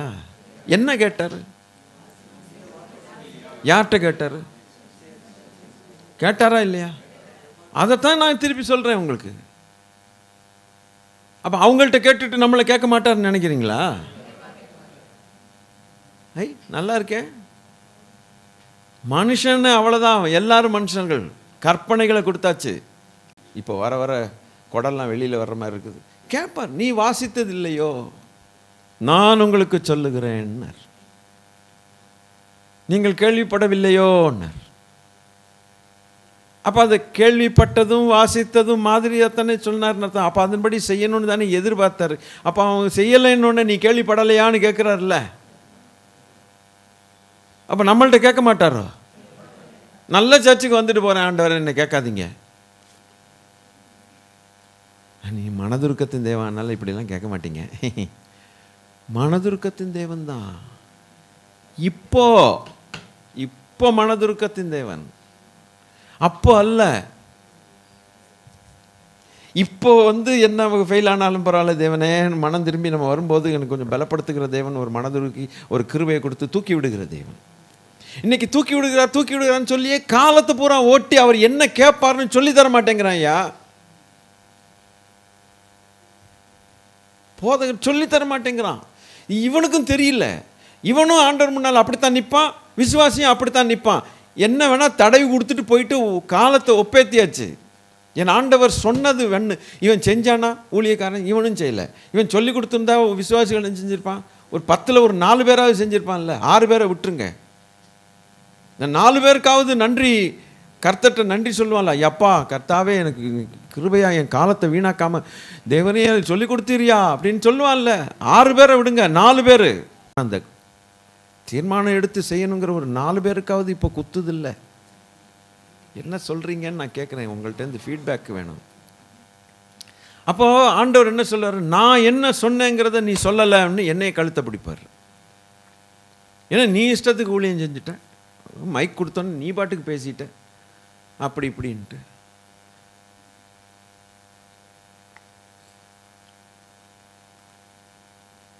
மனதுருக்கத்தின் ஆவியை தேவன் தந்தால் ஒழிய மனதுருக்கத்தின் காரியங்கள் வராது. டிஜிஎஸ் ஐயாட்ட மனதுருக்கத்தின் ஆவியோடு கடிந்து கொள்ளுதலும் வரும். விட்டார்னா விட்டு பயங்கரமாக விடுவார். அதாவது ஒரு ஸ்பெஷல் அனாயிண்டிங் வருது. ஆனால் அதே நேரத்தில் ஒரு மனதுருக்கத்தின் ஆவியை தேவன் அவருக்கு மாத்திரம்தான் தந்ததுன்னு சொன்னார். எவனுக்குமே அந்த மாதிரி வந்ததில்லை. இனி நம்ம தேசத்தில் சும்மா நடிக்கலாம், நின்று ஆண்டவர் உங்களோடு கூட இருப்பார் அப்படின்லாம் நடிக்கலாம், வேற விஷயம். அந்த ஆவியா அந்த அபிஷேகம் வரணும் உங்களுக்கு. இல்லைன்னா சத்தியத்தை சத்தியமாக சொல்லிட்டு போ. தப்பிச்சோம், சொன்னவனும் தப்பிச்சான், கேட்டவனும் தப்பிச்சான். விளங்க மாட்டேங்குச்சு. 2 பேருக்கும் நன்மை. கர்த்தர் அதைத்தானே எதிர்பார்ப்பார். அதனால தான் இங்கே நீ உட்கார்ந்துருப்பார் ஆண்டவர். சும்மா தடவுனா உட்கார்ந்துருக்க மாட்டார். இதோ இங்கே இருக்கிறார், இங்கே இருக்கிறார், இங்கே இருக்கிறார்னு 1 மணி நேரம் கூவிட்டே இருந்தால் அவர் இருக்க மாட்டார். நம்மோடு இருக்கிறார், கர்த்தர் நம்மோடு இருக்கிறார். கவலைப்பட அல்லேலூயா, கர்த்தர் நம்மோடு இருக்கார், கர்த்தர் நம்மோடு. ஐயோ அவர் போய் ரொம்ப நேரம் ஆகுதியா? நம்மளை விட்டு ஓடி போய் ரொம்ப நேரம் ஆகுது. அவர் சும்மா நீ ஏன் கத்திட்டு இருக்கிற? அவர் இங்கே இருக்கணும்னா அவர் சொன்னதுக்கு செவி கொடுக்கிற ஆட்கள் வேணும். அதன்படி செய்ய தீர்மானம் எடுத்த ஆட்கள் வேணும். அவர்களுக்கு மனதுருக்கமும் கிருபையும் வேலை செய்யும். வீணாக்க மாட்டார். தம்முடைய கிருபையும் மனதுருக்கத்தையும் தேவன் வீணாக்க மாட்டார். பாருங்கள், வசனங்களாக சொல்லிட்டு வந்தேன். திடீர்னு அவருடைய ஆலோசனைகள் எப்படி வருது, அவருடைய இருதயம் எப்படி அவர் பேச ஆரம்பிச்சிட்டார் பார்த்தீங்களா? இதுதான் நான் எதிர்பார்க்குறேன். இன்றைக்கி கர்த்தர் என்ன எதிர்பார்க்குறாருங்கிற அதை நம்ம சபையில் கற்றுக்கொண்டு செய்யணுமா? கடைசியில் அவர்கிட்ட தான் நம்ம போய் நிற்கணும். ஏன்ட்ட நீங்கள் நிற்க போகிறதில்ல, நான் உங்கள்கிட்ட நிற்க போகிறதில்லை. நம்ம எல்லாரும் கர்த்தர் நியாயாசனத்துக்கு முன்பாக தான் நம்ம நிற்கணும். இப்போ இது நீங்கள் இன்றைக்கி நமக்கு இது சொல்லாவிட்டால், ஆராய்ச்சி பண்ணாவிட்டால், நம்ம நிற்கும்போது ஏமாற்றம் அடைஞ்சு போயிடும். அது நடக்கக்கூடாது நமக்கு. எனவே ஷார்ப்பாக அன்னைக்கு ரொம்ப ஜென்டிலாக பேசுவார். ஆனால் தப்பிக்க முடியாது, ஜென்டிலாக தான் இருக்கும். முட்டை அடிப்பேன் உன்னை அப்படியெல்லாம் திட்ட மாட்டார். என் மகனே நீ இதை கேட்டதில்லையோ பார், முடிஞ்சது. தன்னால் போயிடும் வெளியில், தன்னால் போயிடும். என் மகனேன்னு பார், முடிஞ்சது. அவர் மாறவே மாட்டார். அன்பும் மனதுருக்கத்தை விட்டு மாற மாட்டார். அதே நேரத்தில் அவருடைய வசனத்தின் ஷார்ப்னஸ் விட்டு அவர் போகவே மாட்டார். இதை நீ கேட்டதில்லையோ பார், செத்தம். ஒரு மாணவனே ஹெட்மாஸ்டரை கண்டா நடுங்குவானுங்க. டீச்சரை கண்டா கோமலை கூத்து வேஷம் போடுவான். அவன் கொண்டு ஹெட்மாஸ்டர்கிட்ட கூட்டு போகிறேன்ட்டு ஒரு டீச்சர் அவனை தூக்கி காதை முறுக்கி இப்படி எடுத்தானா அவன் அவ்வளோதான், அவன் ஒன்றுக்கு இருந்துருவான். ஐயம்மா இந்த பொம்பளை என்ன கொண்டு வந்து இங்கே விட்டுருச்சாப்பா, ஐயோ சை. ஹெட்மாஸ்டரை கண்டா அவ்வளவு பயம்னா நறுக்குன்னு கேட்பார். பதில் சொல்ல முடியுமா? ஹெட்மாஸ்டருக்கு அவ்வளவு அதிகாரமும் பயமும் உண்டு. அப்போ நம்ம தேவனுக்கு எப்படி இருக்கும்? அவர் நம்மளை நியாயாதிபதியாக இப்போது நாம் அவரை பார்க்கலை. அதுதான் குரங்கு சேட்டையெல்லாம் நிறைய நடக்கு. கூத்து குரங்கு சேட்டையெல்லாம் நிறைய. எப்படியும் பொய் சொல்லலாம், எப்படியும் வரலாம், எப்படியும் போகலாம், என்ன கலாட்டாவும் பண்ணலாம். தெய்வ பயம் இல்லாமல் வாழ்கிற ஒரு வாழ்க்கை வீணாக போன வாழ்க்கை. ஆண்டவருடைய பிள்ளைகளே, எனவே அந்த மாதிரியை நம்ம பின்பற்றணுங்க. இன்னைக்கு கிருபை நாட்களில் நம்மளை திட்டாதபடிக்கு தப்பிக்கணும். தப்பிச்சுக்கணுன்னா ஒரு மாதிரியை பின்பற்றிட்டு போயிட்டா தப்பிச்சுக்கலாம். ஏற்கனவே உங்களுக்கு ஒரு சரித்திரம், என்னுடைய சரித்திரத்தை சொன்னேன். நான் ஸ்கூலில் படிக்கும்போது ஹாஸ்டலில், சென்னையில் ஹாஸ்டலில் இருந்தேன். ரொம்ப ஏர்லி ஸ்டேஜ். அப்போ தான் அந்த +2 ஆரம்பித்தாங்க. ஆனால் தமிழ் மீடியத்தில் படித்தேன். எனக்கு இங்கிலீஷ் வராது அந்த நாட்களில். ஆனால் தமிழ் நான் படித்த ஸ்கூல்லையே இங்கிலீஷ் மீடியம் சீட்டு கேட்டால் எங்கள் HM தரமாட்டேன்ட்டேன். நான் படித்த ஸ்கூல்லையே. ஏன்னா இவன் 10th வரையும் தமிழில் படிச்சுட்டு இப்போ 11க்கு என்ன செய்கிறான், இங்கிலீஷில் வர்றான்னா இவனுக்கு ஆனாவன்னா தெரியாது இங்கிலீஷில். இப்போ கடைசியில் +2ல் இவன் ஃபெயில் ஆகிட்டான்னா எனக்கு ஸ்கூல் பர்சன்டேஜ் போயிடும், எங்கள் ஸ்கூல் மானம் போயிடும்னு நான் படித்த ஸ்கூல்லையே எங்கள் HM தரமாட்டேன்ட்டான். எப்படி இருக்குது? சரி என்ன பண்ணான்னு தெரியல. திடீர்னு பேப்பரை நோண்டி பார்த்தோன்னா இத்தினூண்டு ஒரு அட்வர்டைஸ்மெண்ட் போட்டிருந்தேன். இத்தினூண்டு இங்கிலீஷ் மீடியம் சீட் கிடைக்கும், அவைலபிள் அப்படின்னு சென்னையில் பண்ணு. அதை நம்பி என்ன செஞ்சிட்டோம், சென்னைக்கு மெட்ராஸ், அப்போது சென்னை கிடையாது, மெட்ராஸ் பட்டணத்துக்கு வந்துட்டேன். வந்தோடனே ஸ்கூலில் பார்த்தோன்னே அது CBSE ஸ்கூல். அது விளங்குமாயா? ஸ்டேட்டே இந்த பாடு நமக்கு. இது ஆனாவுன்னா தெரியாது இங்கிலீஷ் நமக்கு. ப்ரைவேட் ஸ்கூல் வேறு. அவன் எவ்வளோ ஃபீஸு பயங்கரமாக. எங்கள் கடைசியில் அப்போ நாங்கள் ரட்சிக்கப்படலை. எங்கள் அம்மா கையில் இருக்கிற அந்த வளையெல்லாம் விற்று நாங்கள் ஃபீஸ் கட்டினாங்க. எங்கள் அப்பா நகையெல்லாம் விற்று பண்ணாங்க. ஸோ அவ்வளோ கட்டியும் கடைசியில் பத்தக்கான்னு ஒன்றும் ஒரு அளவும் தெரிய மாட்டேங்குது. என்னத்தை பேசுகிறாங்க, இந்த இத்துணுண்டு வாண்டுகள்லாம் பயங்கரமாக பாட்டெல்லாம் படிச்சுக்கிட்டு போகுது இங்கிலீஷில். ஐயா மானம் போகுதுரா, ஈச்சி அப்படின்லாம் ரொம்ப கஷ்டப்பட்டு அந்த ஒரு வருஷத்தில் எல்லா பாடங்களையும் ஃபெயில் ஆகிட்டேன். எல்லாம் இங்கிலீஷில் இருக்கும்ல, நமக்கு என்ன இங்கிலீஷ் வருது, ஒன்றும் வந்துலையாது. ஃபெயில் ஆனோடனே எங்கள் அப்பாவை கூப்பிட்டாங்க. எல்லாருக்கும் ப்ரமோஷன் கார்டு அனுப்புகிறோம்னு சொல்லிட்டாங்க. இப்போ நம்ம எதிர்பார்த்துட்டு இருந்தோம், நமக்கு இன்றைக்கி போனால் அடுத்த கிளாஸுக்கு நம்மளை மாற்றிடுவாங்கன்னு. அவன் டீடைன்டுன்னு போட்டு ஒரு வார்த்தை அனுப்பி ப்ளீஸ் மீட் அப்படின்ட்டான். நாங்கள் நிறுத்தி வச்சுருக்குறோம், இவன் ஃபெயில் ஆயிட்டான். அதனால் தகப்பனார் எங்களை வந்து பார்க்கணும், பேரண்ட் எங்களை பார்க்கணுன்னு சொல்லி கரஸ்பாண்டன்ட் கூப்பிட்டு விட்டார். அப்போ நாங்கள்லாம் போய் சேர்ந்த என்னையா, ஆமாம் இந்த லட்சணத்தில் படித்தவனுக்கு என்ன பெரிய ப்ரமோஷனாக கேட்குது, கொடுப்பாங்களா என்ன அடுத்த கிளாஸுக்கு? இப்படித்தான் எல்லாரையும் பரலோகம் அனுப்பிடலான்ட்டு ஒரு நிறைய ஜனங்களுக்கு அபிப்பிராயம். எந்த குப்பை கழுத எல்லாம் மேலே போகும்ன்ட்டு இருக்காதுங்க. உலகத்திலேயே இப்படி பண்ணுறான்னா இப்போ பரலோகத்தின் தேவன் எப்படி, கொஞ்சம் யோசிச்சு பார்க்கணும். அந்த ஆஸ்பெக்டை நம்ம தொடரோம். நிறைய சபைகள் அது தொடமாட்டாங்க. கேட்டால் புதிய ஏற்பாடு கிருபையும்பாங்க, தொடணும். அது அங்கே தான் முடிவு. கிருபை இப்போ கடல்லேருந்து மீனை பிடிச்சி கொண்டு வர்றதுக்கு ஆண்டவர் சொன்னார், அதுக்கு அடையாளமாக இருக்குதுன்னு. மீனவன் போய் கடலில் கண்ட குப்பை எல்லாம் வாரி அள்ளி கொண்டு வந்து கரைக்கில் சேர்ப்பான். சேர்த்த பிறகு எல்லாத்தையும் பிரித்து நல்ல மீன். அப்போ பிரிக்கிறது கடைசியில், சேர்க்கும்போது அல்ல. இன்றைக்கி இதை மிஸ் பண்ணிட்டோம்னா பரலோகமே நமக்கு பூட்டப்பட வேண்டிய ஒரு சூழ்நிலை வந்தாலும் வரும். இதில் தான் நம்ம கவனமாக இருக்கணும். ஒருத்தருக்கு ஒருத்தர் கடிந்து கொள்ளுகிறது இல்லை. நம்ம தேவனுக்கு பயப்பட வேண்டாம். அவருடைய கற்பனைகளுக்கு பயப்பட வேண்டாம். அவருடைய கட்டளைகளுக்கு நாம் பயப்பட வேண்டாம். சாக்கு போக்கு சொல்லிட்டு நான் இப்படி தான் இருப்பேன்ட்டு நம்மளை அவன் சொல்லிட்டே போகிறான். நம்ம வழி தனி வழின்னு சொல்லிட்டு போகவே முடியாது. பெண்ட் ஆகத்தான் வேணும். ஆண்டவருக்கு நம்ம வளைஞ்சி கொடுக்கத்தான் வேணும். விளங்க மாட்டேங்குதா? வளைய மாட்டேன்னு சொல்லிட்டு இருந்தீங்கன்னா பக்கத்தில் நிறுத்தி வச்சுருவார், இது வேண்டாம் எனக்குன்ட்டு. அவருக்கு நாம் வளையலைன்னா இப்போ எவனுக்கு தான் வளைய போகிறோம் சொல்லுங்க? அன்பு காட்டின தெய்வத்துக்கு நாம் வளையாவிட்டால் இப்போ யாருக்கு வளைஞ்சி என்ன பிரயோஜனம்? மனுஷனுக்கு வளைஞ்சி கொடுத்து என்ன பிரயோஜனம்? அவன் பரலோகம் கூட்டு போவானா நம்மளை? தேவனுக்கு வளைஞ்சாத்தான் நம்ம பரலோகம் போக முடியும். ஸ்தோத்திரம். மனசு இருந்தால் ஏற்றுக்குங்க நான் சொல்கிறத. மனசு இல்லைன்னா விட்டுருங்க, கட்டாயம் இல்லை. ஆண்டவருக்கு பயப்படணும்னு நான் சொல்கிறேன். இது உங்களுக்கு மனசு இருந்தால் எடுத்துக்குங்க, இல்லைன்னா வேண்டாம். நான் அப்படி தான் போய் சொல்லுவேன், அப்படி தான் ஆடுவேன். ஆட்டோம்னா ஆடிட்டு போ. ஸ்தோத்திரம். கணக்கு நீ என்கிட்ட கொடுக்கறதில்ல, அவர்கிட்ட தான் கொடுக்கணும். ஸ்தோத்திரம். நீங்கள் உங்களுக்கு, நான் கர்த்தருக்கு நான் கணக்கு கொடுக்கணும். அல்லேலூயா. எனக்கோ கர்த்தரை அண்டி கொண்டிருப்பது நலம்னு ஒருத்தன் சொல்லிட்டான். அது தவிர்த்து எனக்கு நல்லதாக எதுவுமே தோணலைன்ட்டான். எனவே அப்போது ஃபெயிலான எங்கள் அப்பா வந்தாங்க. வந்துட்டு என்ன சார், நான் ஏன் பாருங்க உன் பிள்ளை லட்சணத்தை பாருங்க அப்படின்னு. எல்லாமே ரெட்டிங்க்கு, எல்லாமே ரெட்டிங்க்கு. ஆரம்பத்துலேருந்து முடிவு வரைக்கும் தமிழ் ஒன்று தான், ரெட்டே கிடையாது. இலக்கணம்லாம் புகுந்து விளையாடுவேன். ஏன்னா தமிழ் மீடியத்தில் படித்தால தேமாங்காய், தேங்காய், புளியங்காய் அப்படி இப்படிலாம் நிறைய இலக்கணத்தில் வரும்.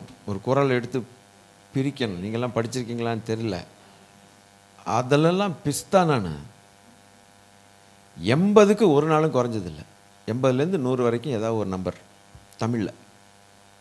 ஆனால் என்னை ஒருத்தனும் பாராட்டலையே.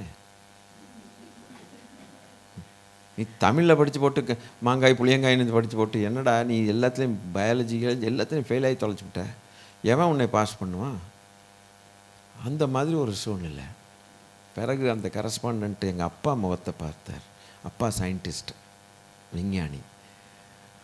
டாக்டர்னு தான் கூடுவார். எங்கள் வர்க்கமெல்லாம் பிஹெச்டி எல்லாமே டாக்டரேட்ஸ் தான். அப்போது doctor, I see your face and then promote this rascal அப்படின்னாரு. உங்கள் முகத்தை பார்த்துட்டு இந்த ராஸ்கலை நான் வந்து அடுத்த கிளாஸ்க்கு அனுப்புகிறேன். You are a scientist, central government officer. எனக்கு ஃபெயில் ஆக்க எனக்கு பிடிக்கலை. You are such a learned man, நல்லா படித்த scientist you are. Doctor, I see your face. உங்கள் முகத்தை பார்க்குறேன் டாக்டர். அவர் என்னை பார்த்தார் ஒரு பார்வை. டேய், என் பார்வை பார்க்குறேன், நான் ஒரு நாள் டாக்டராக வேண்டாம். கர்த்தர் அப்படியே செய்து போட்டார் போல.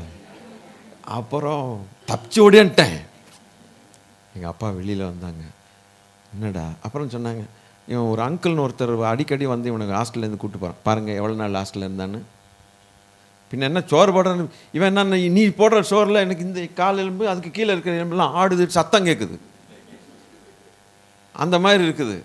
இவன் போடுற சாப்பாடு கொடக்கு கொடக்குன்னு ஆடு சத்தம் கேட்குது. அடிக்கடி ஃபீவர், மலேரியா எல்லாம் வருது. அப்போ எங்கள் மாமா வந்து அப்பப்போ கூப்பிட்டு போவாங்க. என்னடா சாப்பிட்டியாடா ஏதாவது? அப்போ நான் கூப்பிடு, எவனும் கூட மாட்டானான்னு பார்த்துக்கிட்டு இருக்கிற நேரத்தில் வந்து தேவதூதனை போல் வந்து கூப்பிட்டா அங்கே நல்ல சாப்பாடு கிடைக்கும்ல. ஒரு ரெண்டு சாப்பாடாவது மத்தியானம் போட்டால் மத்தியானமும் அப்புறம் லஞ்சும் டின்னரும் சாப்பிட்டு அடுத்த நாள் என்ன செய்யலாம்? ஏப்பா, வறண்ட நிலத்தில் நீரூற்றை போல சாப்பாடு கிடைச்சது. நான் போனால் அதை குற்றமாக எடுத்துக்கிட்டு இருக்கிறாரு இந்த ஐயா. அடையாறில் ஸ்கூல் காட்டுறார் பாருங்க. இருந்தானா ஹாஸ்டலில்? நான் மனசு வச்சேன், நீ சோறு போட்டியா? காசை மாத்திரம் வாங்கிட்டு சோறு போட்டியாடா? டேய் என்ன செய்ய வாய்ப்பத்து. அப்படி வந்துட்டு பிறகு அனுப்பிவிட்டார். அந்த அடுத்த வருஷத்துடைய குவார்ட்டர்லி வந்துச்சு. குவார்ட்டர்லியில் நின்று பிடிச்சி படிச்சிட்டேன். எப்படி படித்தேன்னே தெரியல. அத்தனை பேப்பர்லேயும் பாஸ். என்னை அவர் என்ன எதிர்பார்த்தார்னா, இவன் மறுபடியும் அத்தனை பேப்பர்லேயும் தொப்பி குள்ளா வைப்பான் பாரு. இவன் வச்சு திருப்பி ஹாஸ்டலில் அவனை அடி கொடுப்பார் பாருங்க. எல்லா ப்ரோக்ரஸ் ரிப்போர்ட்டு ஹாஸ்டல் பையங்கள்லாம் அவர் கையில் இருக்கும், நம்ம கையில் கொடுக்க மாட்டாங்க. ப்ரோக்ரஸ் ரிப்போர்ட்டு கரஸ்பாண்டன்ட் கையில் போயிடும். ஏன்னா ஹாஸ்டலர்ஸ்க்கு அவர் தான் கொண்டு வருவார். கார், ஒரு ஃபியட் கார் ஒன்று உள்ளே வரும். அப்போமே அவனுக்கெல்லாம் எங்கே நடங்குமோ எது நடங்குமோ தெரியாது. என் கார்டு அவர் கையில் இருக்குது. ஒவ்வொருத்தனையா பலார்னு விட்டுட்டு வந்தார். எடுங்க கார்டு எடு அப்படின்னாரு. பார்த்தாரு, நீயாடா எனக்கு அடிக்கிறதுக்கு வாய்ப்பே கொடுக்கல இன்னைக்கு. அவ்வளோதையும் பாஸு. பார்த்துட்டு சொன்னார், your father must be pleased அப்படின்னார். அதே வார்த்தை ஞாபகத்தில் வச்சுருக்கேன்.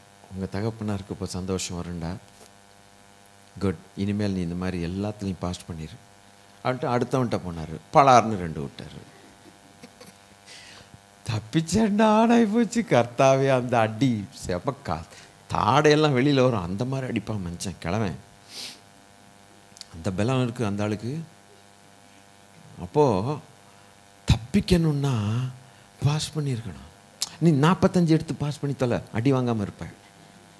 60 80 புலி வீரசூரில் தேவையில்லை. 45 எடுத்தால் போதும், அன்றைக்கி அடி வாங்காமல் இருக்கலாம். அதுபோல தான் கற்பனைகளை கை கொண்டால் தப்பிக்கலாம், தப்பலாம். ஆனால் அதை சொல்லி கொடுக்க வேண்டிய இடம் இருக்குதே. அது ஆண்டவர் சொல்கிறாரே. நான் இன்றைக்கி வெத்தலைக்கு சுண்ணாம்பு தடவனமாக இருந்தால் என் தேவன் என்னோடு கூட இருக்க மாட்டார், நம்மோடு கூட இருக்க மாட்டார். அவர் விலகி போய் எவ்வளோ நாள் ஆச்சுன்னா நம்ம பாட்டுக்கு உளறிட்டு இருக்க வேண்டியதான். நம்ம பாட்டுக்கு பைபிள் காலேஜில் படிக்க போய் அங்கே இருக்கிற குப்பையெல்லாம் கொண்டு வந்து இங்கே உங்களுக்கு சொல்லி கொடுத்துட்டா என்ன பிரயோஜனம்? நான் பைபிள் காலேஜுக்கு போனவனே கிடையாது, பைபிள் காலேஜ் வாசலை பார்த்ததும் கிடையாது, 8 காலை கூட வச்சதும் கிடையாது. அது முக்கியமல்ல, தேவனுடைய இருதயத்தில் வெளிப்பாடு, அவர் நின்று நம்மளோடு பேசுகிறது தான் முக்கியம். பைபிள் காலேஜில் கூட இருக்க மாட்டார், ஆனால் அவரை கனப்படுத்துகிற அவருடைய வார்த்தையை, அவருடைய உபதேசங்களை, அவருடைய கட்டளைகளை கனப்படுத்தி செய்யணும்னு ஆசைப்படுகிற இடத்துல முழுக்க அங்கே இருப்பார். அவர் எது வேணும்? இந்த 25 ரொம்ப ஷார்ப்பாக பேசிட்டு போகிறார், க்ளீனாக அடிக்கிறார். எது வேணும்? ஆக நம்ம தப்பணுன்னா ஒன்றே ஒன்று, அடிகளுக்கு தப்பணுன்னா நான் எப்படி அன்னைக்கு கஷ்டப்பட்டு பாஸ் பண்ணிட்டேனோ அதுபோல தான் நம்ம கற்பனைகளை கை கொண்டா ரொம்ப மகிழ்ச்சியாக இருப்பார். இப்போ விட்டு வந்த இடத்துக்கு நம்ம போகலாம். எங்கே விட்டோம்? 2:7. இப்போ அப்போஸ்தலர் நடபடிகள் 20:35. இப்படி பிரயாசப்பட்டு தாங்கவும்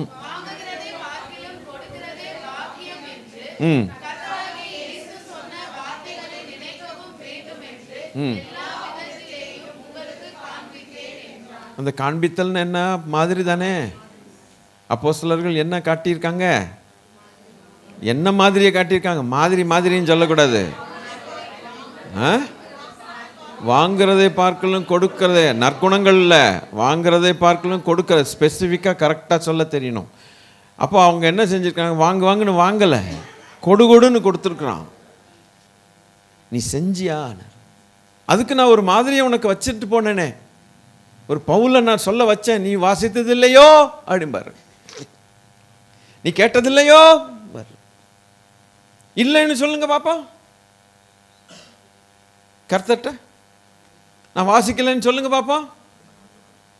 தைரியம் இருந்தா சொல்லுங்க பாப்பா. நீ வாசித்தது இல்லையோ? ஒருத்தன் மன்னிக்க முடியாமல் உட்காந்துட்டு கிடந்தோன்னா ஆண்டவர் கேட்பாரு, நான் எழுதி கொடுக்கவில்லையோ, நீ வாசித்தது இல்லையோ அம்பாரு. இல்லைன்னு சொல்லுங்க பாப்பா. எப்படி இருக்கீங்க? அங்கதான் பட்டுன்னு பிடிக்கிறார். அப்போ பவுல் என்ன சொல்லி காட்டுறாங்க? நான் காட்டினேங்கிறான், செஞ்சு கொடுத்து எல்லாத்தையும் கொடுத்து நான் உங்களுக்கு மாதிரியாக காட்டிட்டேங்க. ஸ்டடி எடுக்கிறது லேசான காரியம், பாடம் எடுக்கிறது லேசான காரியம், பாடம் கற்றுக்கொள்கிறது லேசான காரியம். ஆனால் பாடம் எடுக்கிறவனும் பாடம் கற்றுக்கொண்டவனும் செய்து காட்டுறது தான் மிக முக்கியமான ஐட்டம். கர்த்தர் நல்லவர். 2 கொரிந்தியர் 4வது அதிகாரம் 2வது வசனத்தில் பார்க்கும்போது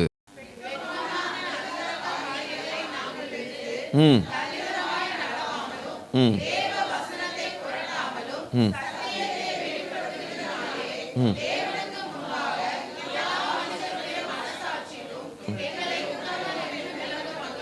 எங்களை அப்போ அது மாதிரி தானே? மாதிரி இல்லையோ? அது திரும்ப அந்த வசனத்தை நீங்கள் வீட்டில் போய் வாசித்து பாருங்கள். என்னத்துக்கு மாதிரியாக இருக்கிறான் காட்டினாங்கங்கிறத உத்தமர்கள் என்று மாதிரியாக நாங்கள் விளங்க பண்ணோம். அது மாதிரி தான்.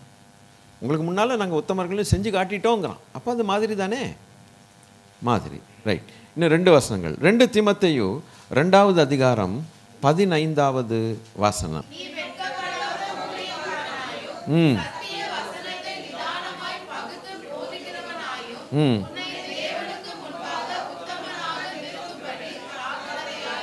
இப்போ மாதிரியாக இருக்கணும்னு ஜாக்கிரதையாயிருன்னு சொல்கிறார். ஆண்டவருக்கு முன்னால் மாதிரியாக இருன்னு ஜாக்கிரதையாக சொல்லுகிறார். நீ ஜாக்கிரதையாக இருக்கணும், மாடலாக இருக்கணும், தப்பு பண்ணிடாதே அப்படின்ட்டு அவர் ஒரு காரியத்தை சொல்லுகிறார். இனி கடைசியாக யாக்கோபு 1வது அதிகாரம் 12வது வசனம்.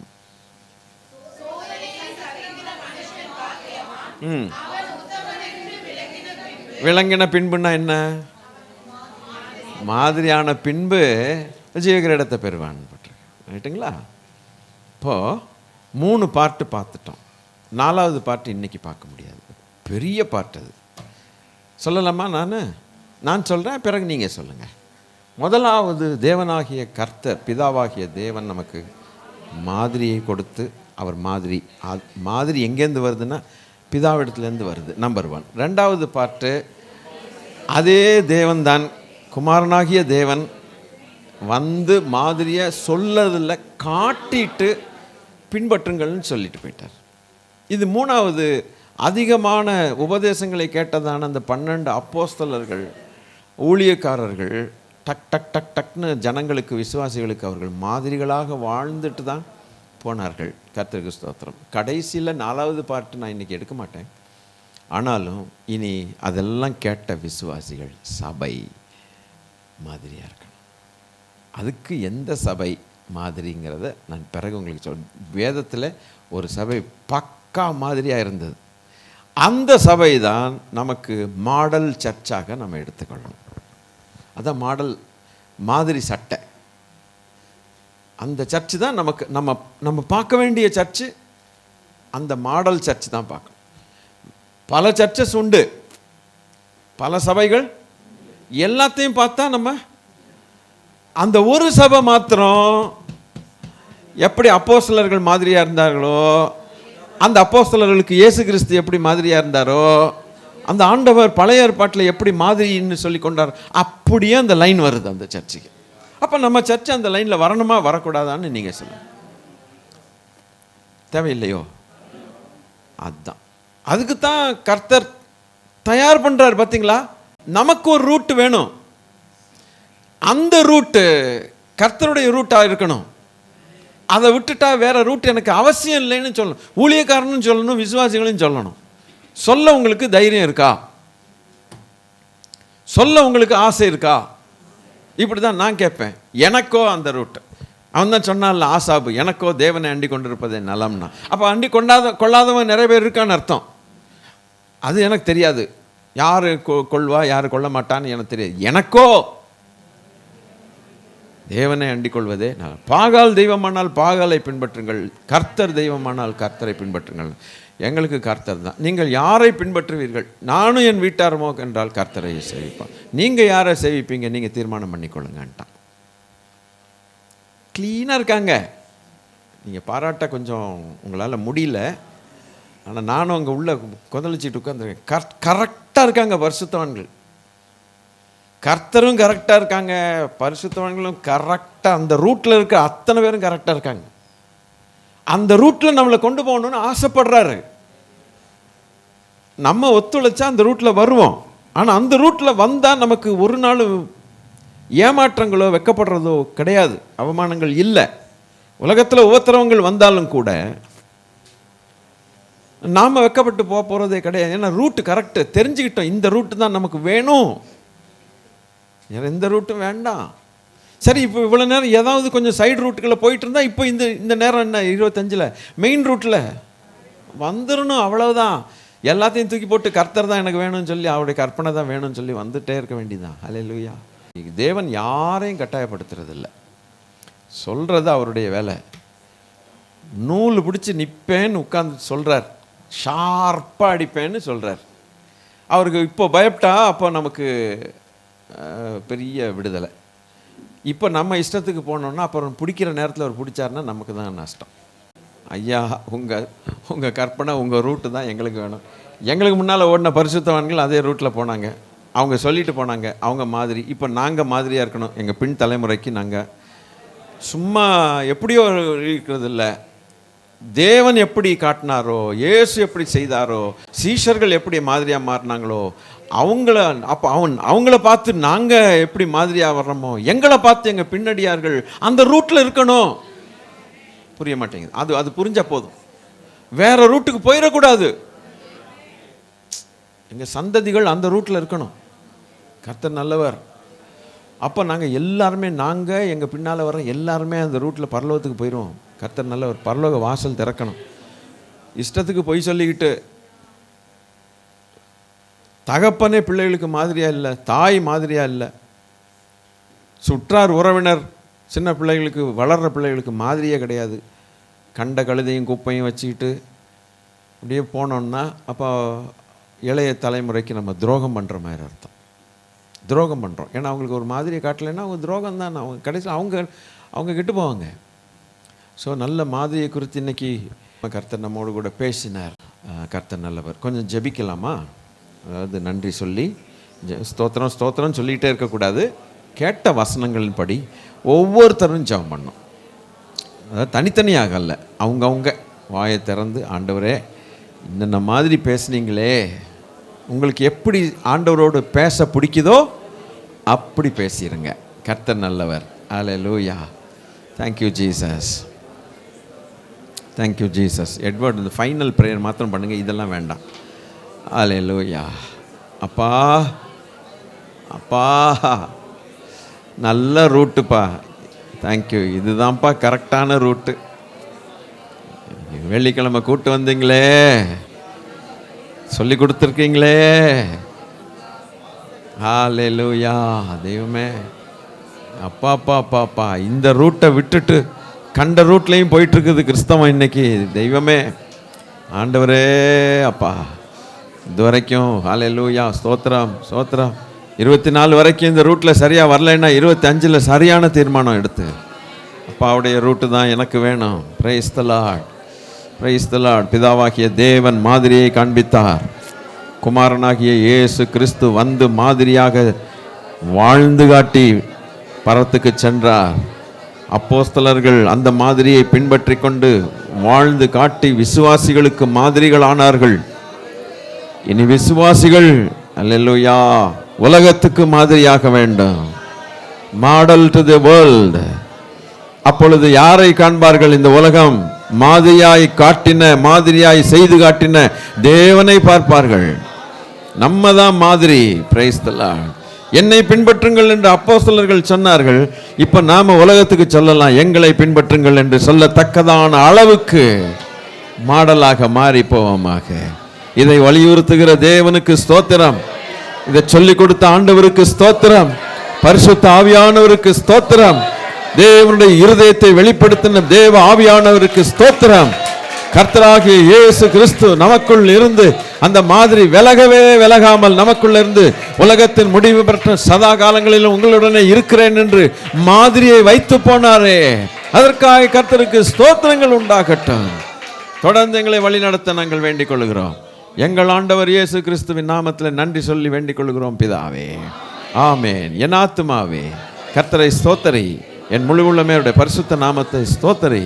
என் ஆத்துமாவே கர்த்தரை ஸ்தோத்தரி, அவர் செய்த சகல பாரங்களையும் மறவாதே. ஆமென். God bless you. Praise the Lord. கர்த்தர் உங்களை ஆசீர்வதிப்பாராக.